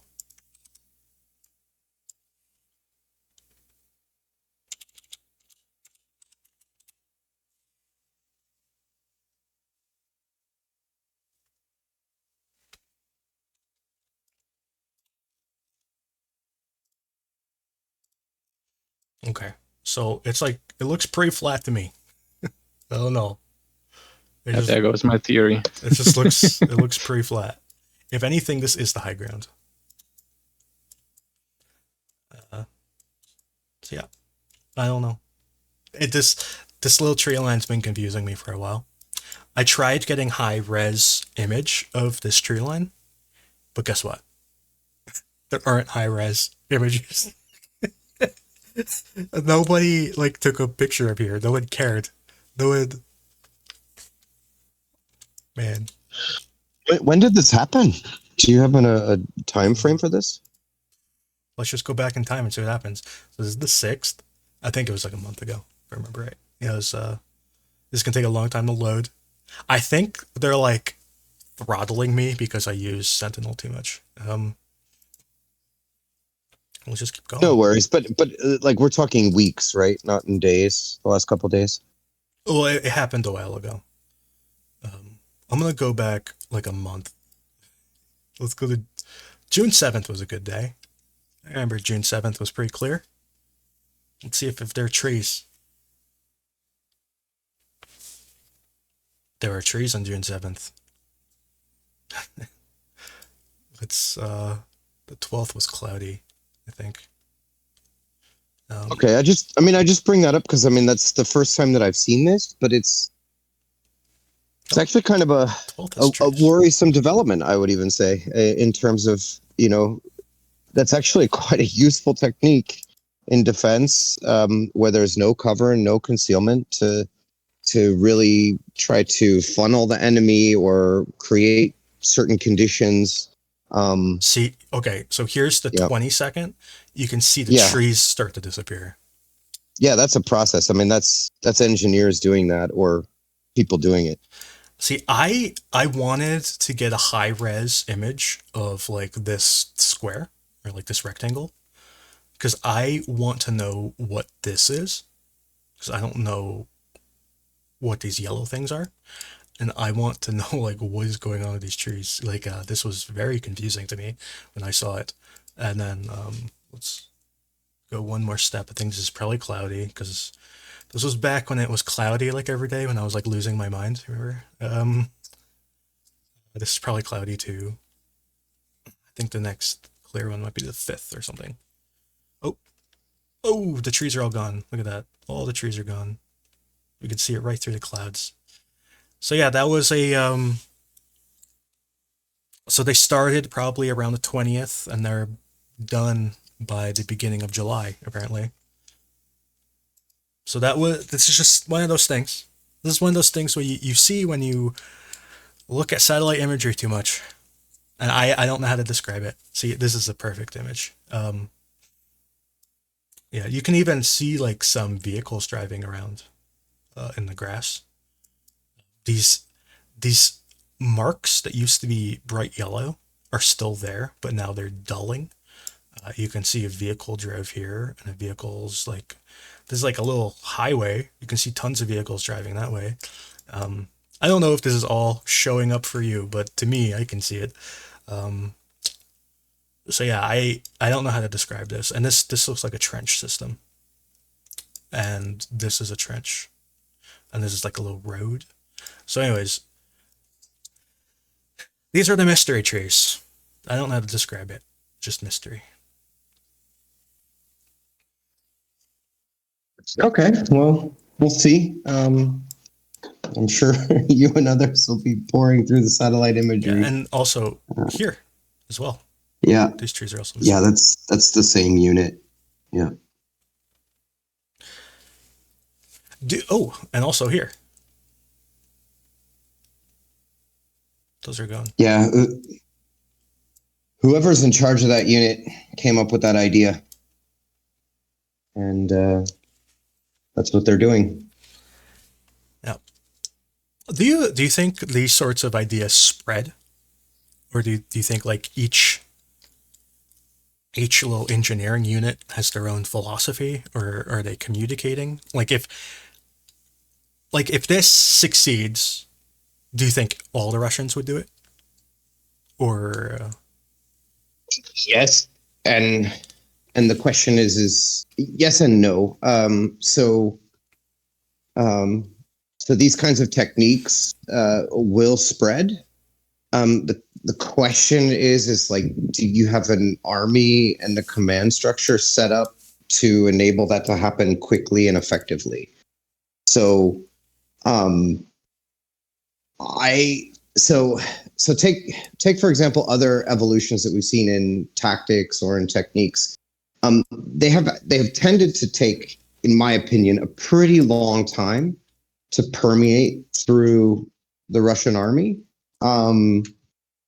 But they do permeate. So they do learn. So yes, but the question is how fast, and so it's often a question of time in this case, and it's a question of how the Ukrainians react, and the Ukrainians are going to be doing their own evolutions as well, which is also going to spread. Of course, it'll spread. So take, for example, let's just imagine hypothetically that that this work was done by an engineer unit which moves around a lot. They get attached to different brigades. They build fortifications and so on. Then obviously, then you'll start to see this in other places as that unit moves. Now the question would they then spread that with other units? It's a question of time. I don't particularly see the Russian army as a big learning force. But their engineers are actually fairly decent, and we'll see. We'll see. But they will learn. But of course, the Ukrainians are doing the exact same thing on their side, and both sides are learning together. Yep. All right. Well, I don't really have anything else to say. Gik, do you have anything to say? Yeah. Actually, the cover of your stream is Moscow on Fire. And yeah. I think that wasn't mentioned at all. Oh, okay. Well, do you want to talk about all the things that are on fire? There's been a lot. Yeah, I mean, since your last stream, I think we had the massive explosion. I think that happened afterwards. Yeah, I'm just opening up like all my days. So here's a whole bunch of days worth of Moscow on fire. Yeah, I think the massive explosion is the first one to appreciate. Yeah, okay. Well, that's not it. That's not it. That's not it. So this is the massive.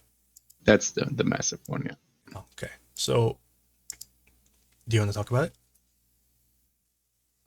Well, I guess I can. I mean, it's close to the how do you say it in English? I think optoelectronic factory. Or anyway, yeah, optical mechanical plant is mentioned down there. I hope that's a proper translation.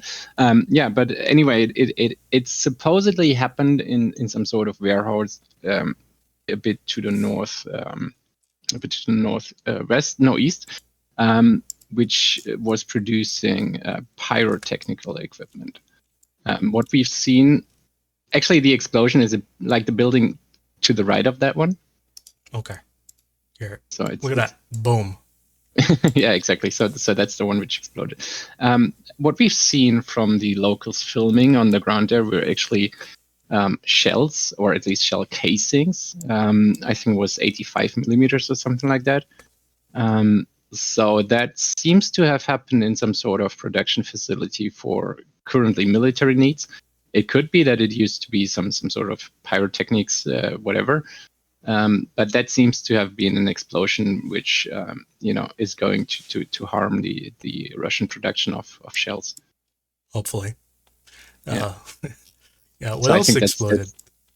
That's very appreciated. Yeah, this what explosion was huge, and it's a great a learning tool. If you look at least of the okay, so I'll take a step back. Something like 70 something people were injured in this explosion. I think 3 of them were injured by the explosion itself, and the other like 70 or whatever, they mostly suffered glass wounds to the face, which teaches you a lesson. Don't watch explosions through a window, because the window might explode. Unless you're a Russian soldier, then I highly encourage that. I don't know. Did you see those images of people like going to the hospital? Yeah, absolutely. Yeah. But I also heard that like in the rubble they pulled out, I think, 49 people. So I mean, that surprises me because that warehouse or the factory looks rather small. Yeah. But yeah, of course. I mean, given like if people watch the video of the explosion, I'm pretty sure most people have seen it. Yeah, I guess it's quite huge. Okay, so let's talk about the airport.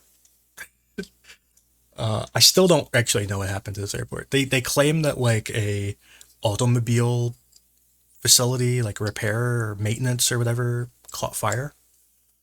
I don't actually know if that's true. I do know that they shut down the airport, at least for a few hours.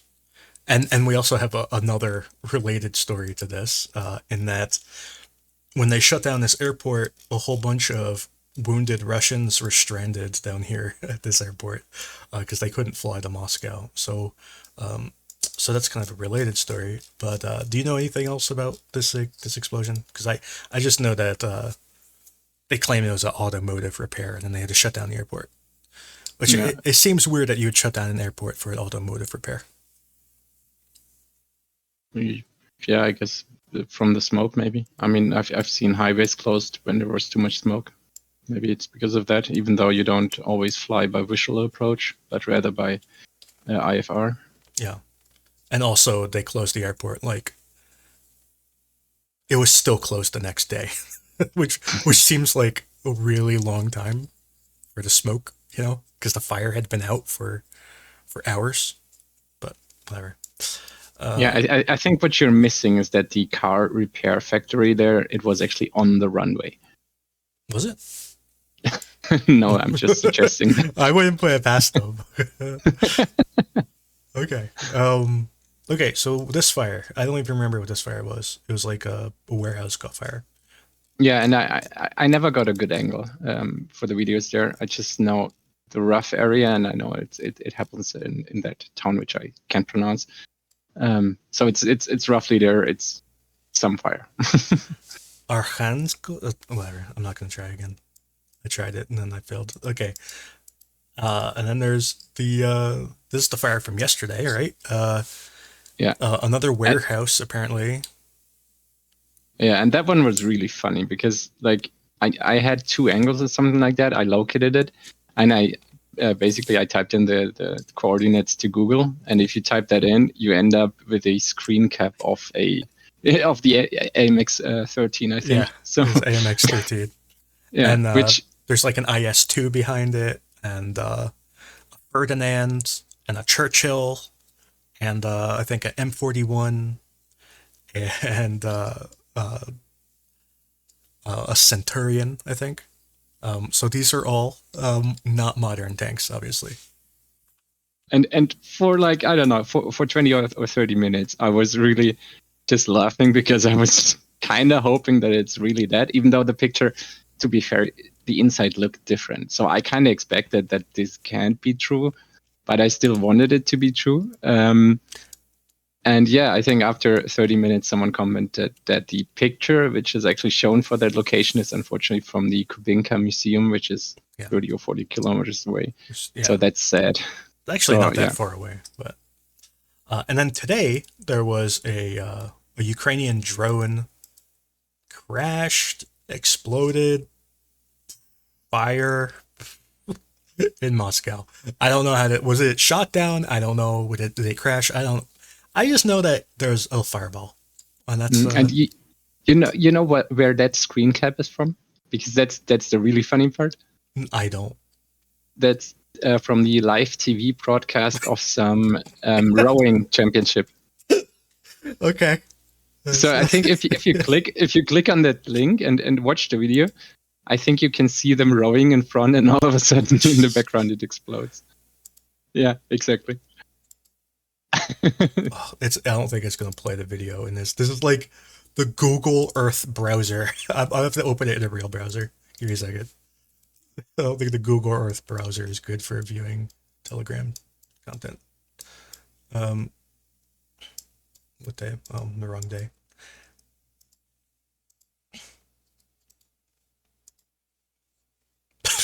You can see them rowing. So you know, the sad thing is that too few people actually watch rowing championships, I assume. Yeah. And you can. I wish it was some sort of football match or something like that. Oh man. So yeah, were there any other explosions in Moscow? I think there probably were. Anyway, that's there's also air defense was active a lot. They shot down multiple drones, from what I can tell. They shot down more drones over here, and there was something that caught fire. I remember something caught fire. Yeah, a electrical substation, but we never got any geolocation. That's why it's not on the map. But in Kaluga area, some electrical substation caught fire. Oh, there was something else that caught fire though. It was like right here. Okay. It was. I swear to God, I put it on the map last night. Did I like save it in the wrong layer again? Because that's happened before. Whatever. I can't find it. But there was another thing that caught fire. Like right. It was south of these two markers. It was like over here. But whatever. Oh, it was here. It was this. It was this. I found it. What was it? I don't even remember what it was. I marked it at like 2:00 in the morning, and I can't remember what I marked. Let's go to a real browser and click it.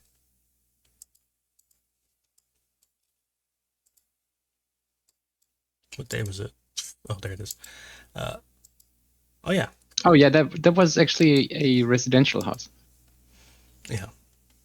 So that's another. Like at the time of that video, I think that wasn't yet clear, and the smoke is, it's quite a lot for a residential building. That's a lot of fire. Yeah, but I think like the entire upper floors of a high rise was on fire there. Yeah. So I think that satisfies the Moscow on fire headline. Mm-hmm. The one thing that we have not mentioned at all were the missile strikes in Ivano-Frankivsk. A little boy died.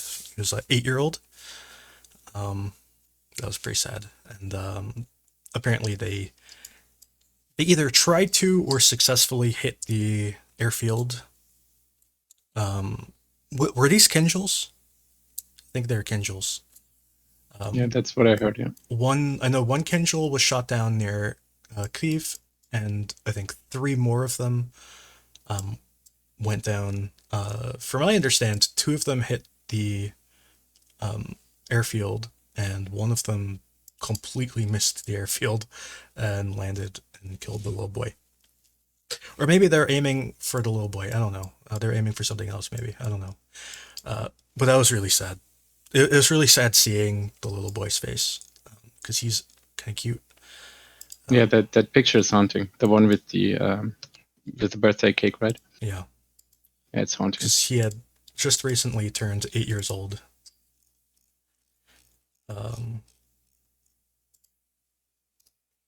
Yeah, I think the one in Zaporizhzhia yesterday. should also be mentioned. That's him. Yeah, and Zaporizhzhia too. I've honestly lost count of how many times Zaporizhzhia has been shot by missiles over the past few days. It's been so many that it got hit by like 3 separate missile attacks yesterday alone, and I think it got hit again today, and I think it got hit like 2 times the day before that. So it's like just constantly getting hit by missiles.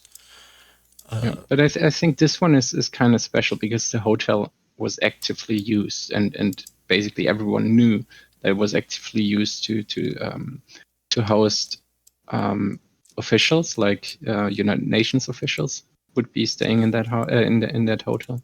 Yeah. You know that journalists were housed in that hotel. Yeah. So the videos that we saw from this were filmed from like right here, and the hotel is kind of curved, so this is like a very distinctively shaped hotel.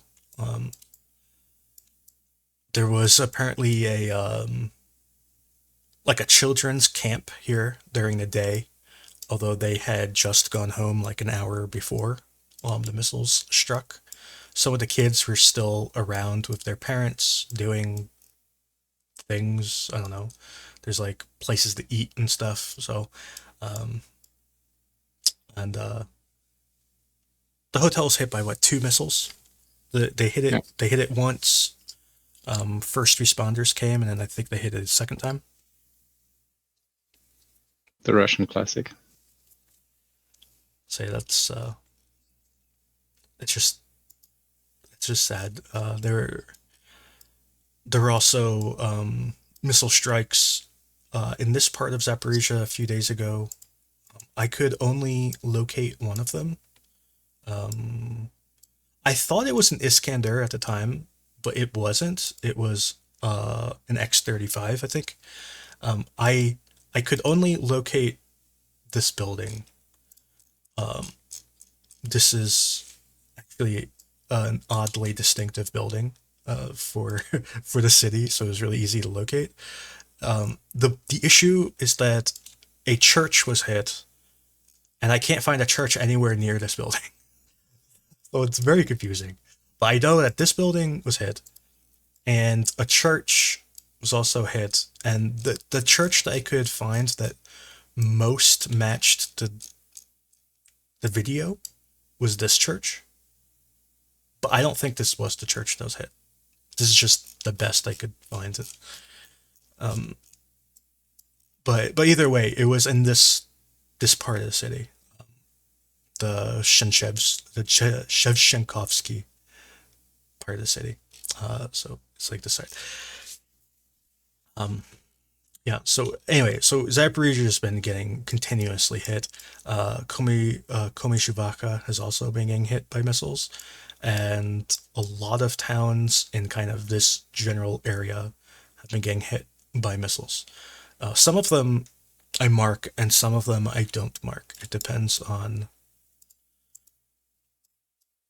whether I feel comfortable marking certain missiles, because some of them I don't feel comfortable marking. So this whole kind of area has been getting hit by missiles, and they seem to be targeting Ukrainian logistics, and it seems that more often than not they miss the logistics and hit random civilians.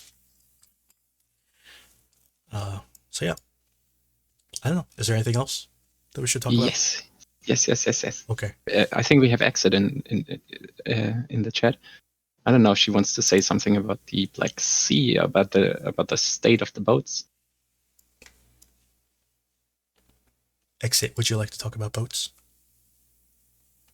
I don't know if much has changed. Well, I guess, sorry, I have all sorts of things going on in the background because I'm actually still at work. The boats, I guess yesterday we got to see some images and video of the holes in the boats and holes. And that was really exciting. I think all of us were overjoyed to see the amount of damage that got done. I've seen a couple of analyses come out today about those, and I unfortunately haven't had time to read them yet because work is real life, sadly. But yeah, some really cool stuff coming out about that, and definitely Ukraine's attacks were useful and effective. I know that specifically it seems like both Russia and Ukraine have kind of backed off in the Black Sea over, like, since those two attacks. And it sounds like maybe Turkey and Russia are talking at least a little bit, which maybe could lead to a renewal of the Black Sea Grain Initiative. To be fair, there's a number of us that have speculated that Russia would come back to the deal at some point, and probably after the Ukrainian harvest was over, and we're getting close to when the majority of the early season harvest is done. So this is kind of when we thought Russia might start talking about it again, but there might be a little bit more impetus for them to agree to things now that they know there's an actual risk to them operating in the Black Sea. And there's definitely been a risk that the shipping companies and insurers are considering. If you look, I'll post about it tonight, but if you look in the Black Sea on marine traffic, you can actually see a big holding pattern of tankers and other ships kind of sitting there just waiting to decide what to do and whether or not they're going to go to Russia. So here is an image of the hole in the ship. I would estimate this is about 4 to 5 meters or something. What do you think? It's a big hole. It's a really big hole. It is. It is. I mean, we have the dude standing there, so we can measure that quite easily. Yeah. It seems like it's at least 4 meters. I'm guessing like 3 by 2. Give or take. Because like it's 1.5 dudes or 1 3/4 dudes. Give or take. Oh no. I don't know. It looks like 2 dudes to me. It's a big hole. It's definitely, it's kind of skinny. I don't know. It's a big hole. That's all that really matters. It's a really big hole, and if you zoom in on it, you can see that there's a port door inside that hole. And one of the analysis that I kind of just like perused a little bit from one of the shipbuilders, she estimates that they probably really did flood one of the holding areas for vehicles, which is why this ship almost sunk. So it's great. They did some really great damage there, more than I think most people thought was going to happen. That's actually quite below the waterline compared to the damage that's on the seat, for instance. And this crack too. Exciting. This crack on the right. People are trying to speculate about whether or not some of the cuts on the ship to the right of the hole are previous, or actually just below your cursor there. There's some welds, and it looks like some of it is cutting the black part, but there's some welds that were definitely pre-existing. And so understanding what happened there, maybe Ukraine had some previous knowledge about some other repairs and things, and they maybe knew exactly where to hit the ship. It's like, obviously we don't know that without understanding what the planning was, but definitely looking at those things and trying to sort through them and understand what they are is exciting for a lot of us. So do you think this ship is totaled? I don't think anybody thinks it's totaled, but it's going to be out for a very long time. And I think by the time this war's over, I am going to be a welding expert, so we should tell Constantine that. Because the last time we talked, you were speculating that this ship might be too old to repair. And that's why I ask if is it totaled. I think there's still like the financial consideration there, but it definitely looks like it is repairable. It's just whether or not financially it's worth doing that. But the fact that they already have it up and look like they may be cutting at it maybe leads us to believe that they're more likely to repair it. It's really, like, at this point, I think it's really hard to tell whether or not Russia is going to do that. But also, I think maybe there's like a little bit of political play into that. Even if it costs a lot to repair it right now, it might be that you just want to do that from the perspective of making your public think that Ukraine didn't really do that much damage to your navy. That definitely would factor into whether or not you're going to fix it. Never mind a giant hole in the boat. It's tiny. Only 2 men. Whatever. It's not that big a deal. I can't even say it with a straight face. Yeah, I think it's also it's Polish built, right? I am not the girl to answer that question at this point. It's been a busy week, man. There's only so much I can do. Yeah, I think half of the fleet of the Black Sea is actually, either been built in Ukraine or in Poland or some other country. I vaguely remember reading that yesterday, but I wouldn't swear to it by any means. Mm. Right. Well, is there anything else you want to talk about? Well, I read something today. Maybe Exit can actually answer that. I'm not sure if she's still at work and maybe she doesn't want to. But I read something about Ukraine actually trying to get shippers to go for Ukrainian ports with some sort of mechanism. I didn't fully read it because I was waiting for Exit to tell me how to understand it. Maybe she has time to do that now. Yeah, I have about 5 more minutes, I think. I totally forgot about that. Man, yesterday was a busy day. At the very beginning of my day, so it would have been like noon Ukraine time, they released a new humanitarian corridor through the water, essentially, which is just like a designated sailing lane for ships to get in or out of Ukraine to the Odessa area ports.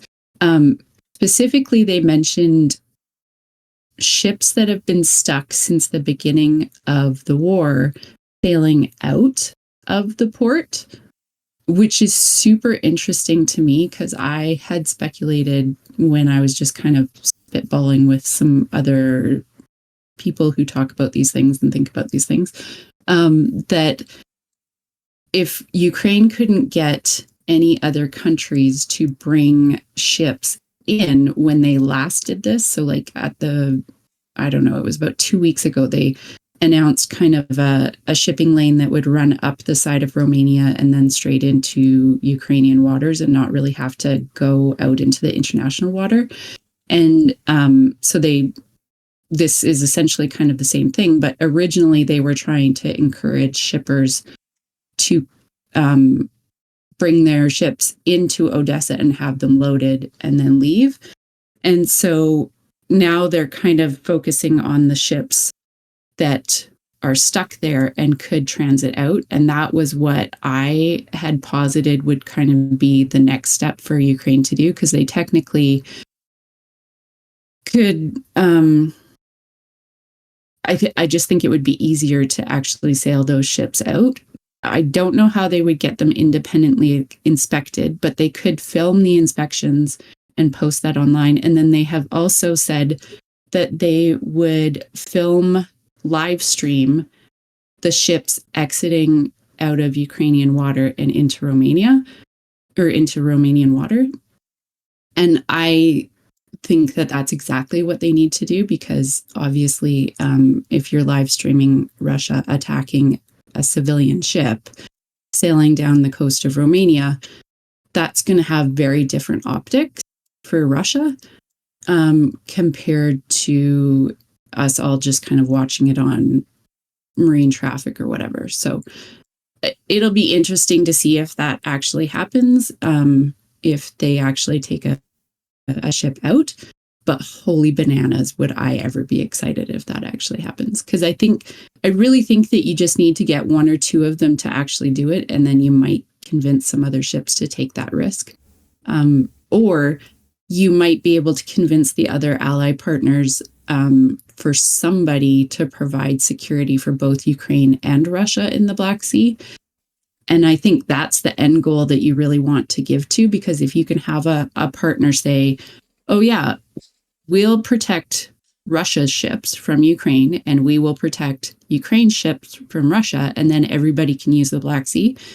I think ideally, if you're Ukraine, that's what you want to work towards. And I think this is a good step towards it. So we'll see what happens there. It's great to publish it, and it's great to talk about how you would get that done. And I think they're on the right path. It's just whether or not they can convince a shipping company to do that. Which port are they coming from? Is it Odessa? So there's 3 ports up there. Yes, Odessa's like the main one. There's Odessa, Chernomorsk, and then there's Yuzhny, which is just up and to the right. Yeah. So all 3 of those are kind of the ports that the Black Sea Grain Initiative actually worked out. I just mean which ones have the stuck ships? Is it all 3? All of them. Yeah. There's like more than 60 ships. There's ships stuck in Mykolaiv. There's a couple of other like small ports. There's ships that are stuck like literally out in the middle of the Black Sea that have just been hanging there since the start of the war. So there's kind of ships everywhere, honestly. There's a lot. I was just curious how far they have to go. So it's like up to 200 kilometers. And this is just straight line too, obviously, because they probably have to travel a lot further. So I was just curious. So it's like at least 200 kilometers, let's say. It's pretty far. It's pretty far, but it's like that's an 8-hour voyage-ish when they're transiting out for the Black Sea Grain Initiative. So it's not like it's a normal day sail from Odessa to the Constanta anchorage that they were able to do in the daylight during the Black Sea Grain Initiative. And they specifically did that so they could watch for mines along that way. And there's like still a mining issue. There's could be more mines in the Black Sea than there were at the end of the Black Sea Grain Initiative. So being able to watch for those things and sailing only during daylight is one of the things that we would definitely see ships be doing. Yeah. It would, I would love to see like all the ships go together in like a little convoy. It would put a smile on my face. I doubt that would ever happen, but it would make me happy. It would make me really happy too. And I mean, it's important to note that some of the ships have been seconded by the Ukrainian government because they were sanctioned ships or they were owned by Russian owners or all of these other things. So, I mean, ideally, what you would do is you would give a Russian-owned ship back to its owners and say, okay, sail out, here you go. And get them to use the humanitarian corridor as proof that it's operational. And then I guess if Russia attacks its own flagship, it's at war with itself. I don't know how that works. But there's lots of political decisions about how that could work out for sure. Yeah. I cannot see Russia attacking a convoy. I could see them attacking like one ship, or even like maybe like a group of like 2 or something. But if you sent like 60, I don't think they're gonna. It would be so crazy. I think that's just like. Although obviously the mines become a bigger problem with a bigger convoy, I imagine, because you just have like more surface area. But I don't know. I don't know if that's true. They were taking like, I mean, maybe, but they were taking like 4 to 5 ships out at a time. Like there was days during the Black Sea Grain Initiative, there was days we were taking like 8 to 10 ships out on a day. So maybe, but I'm not totally convinced of that. I agree that like a convoy of them would be a safer way to do that.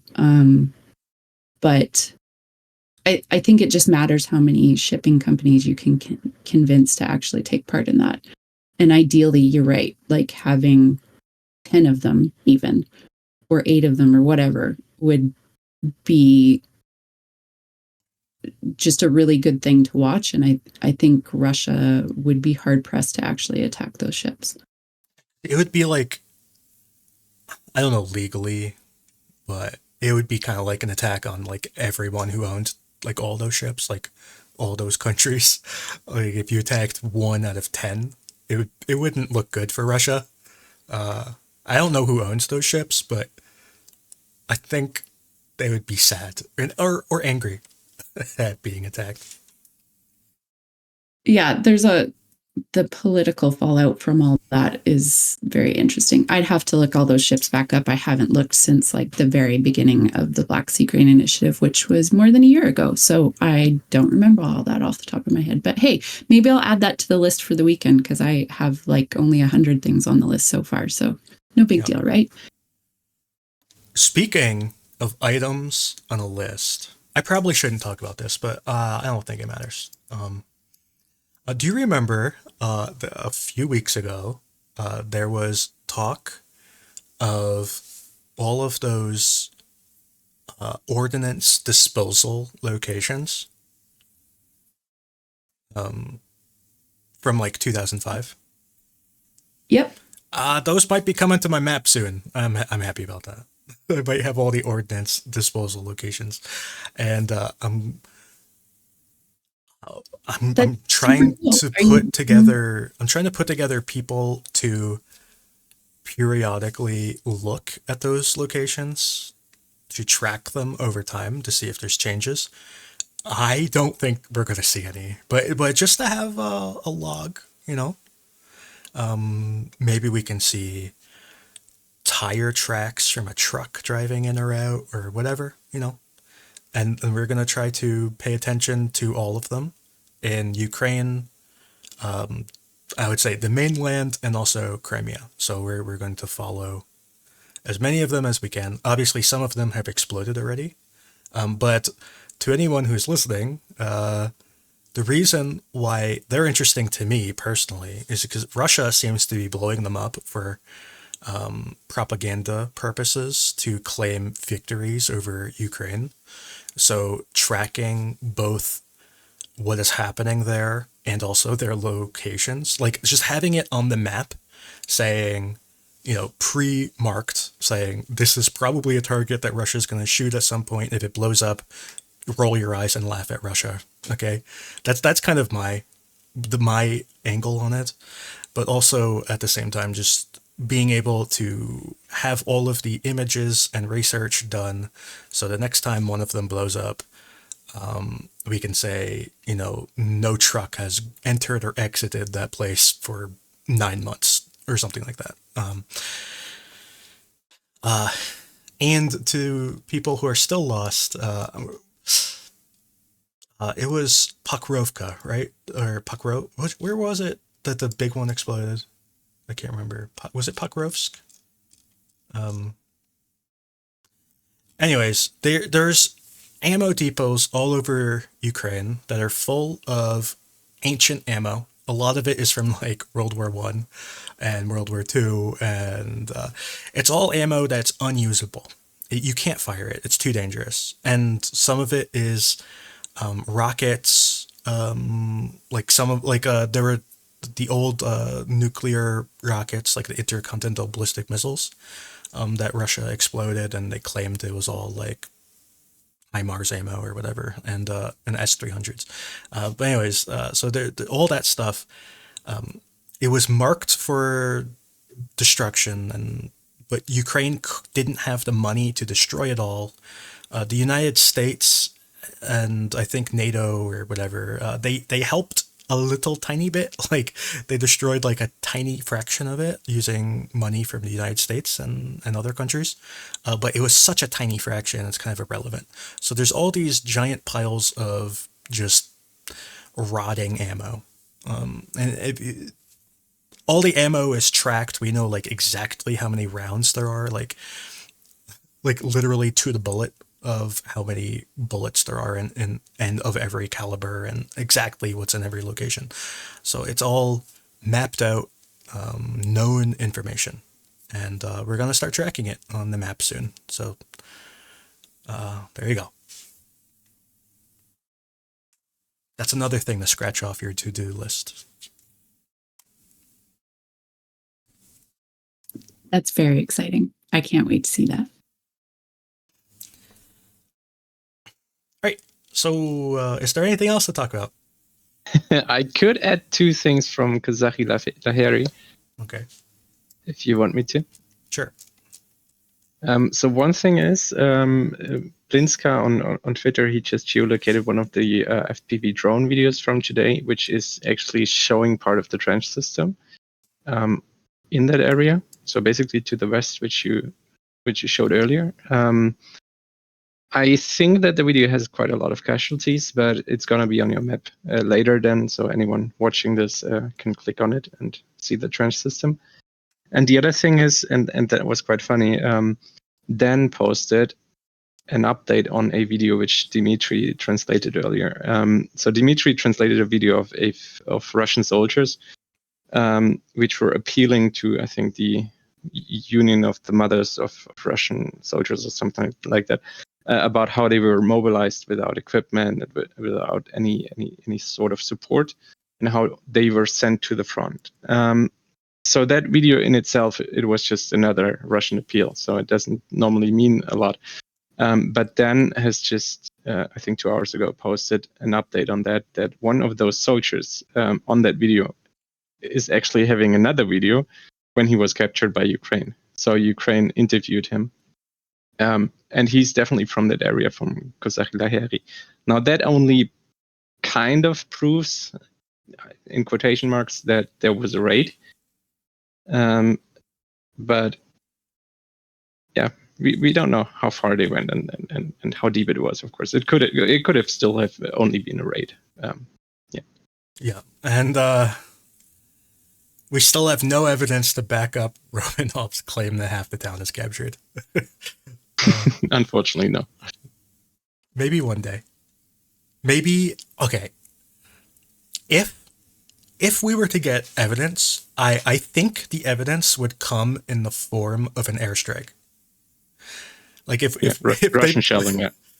I don't think it would even be shelling. I think it would be a straight up airstrike. I think they would just be like dropping like 2,000 kilogram bombs on the town. I think that's what we'll see if Ukraine's actually there. Yeah, and they will call it a DRG group. Yeah, we dropped 10,000 kilograms of bombs on this town to kill. It was definitely a DRG. That's it. We promise. It was like 5 guys, and they're gone. Okay. So, all right. So I think that's it. It's been 2 hours and 20 minutes, and I think that's enough. All right. So, thanks for coming and helping. I came just in time. Hello. Hi, Constantine. Do you have anything to add? No, I don't have. I don't know what you were talking about, so I don't know. I don't have Just like anything. Do you have like a? Do you have Slava anything to Ukraine. just append to the end? I'll just append Slava Ukraini. There you go. Herom Slava, etc. Okay. All right. So, all right. I'm just gonna click the button to end it now. Goodbye.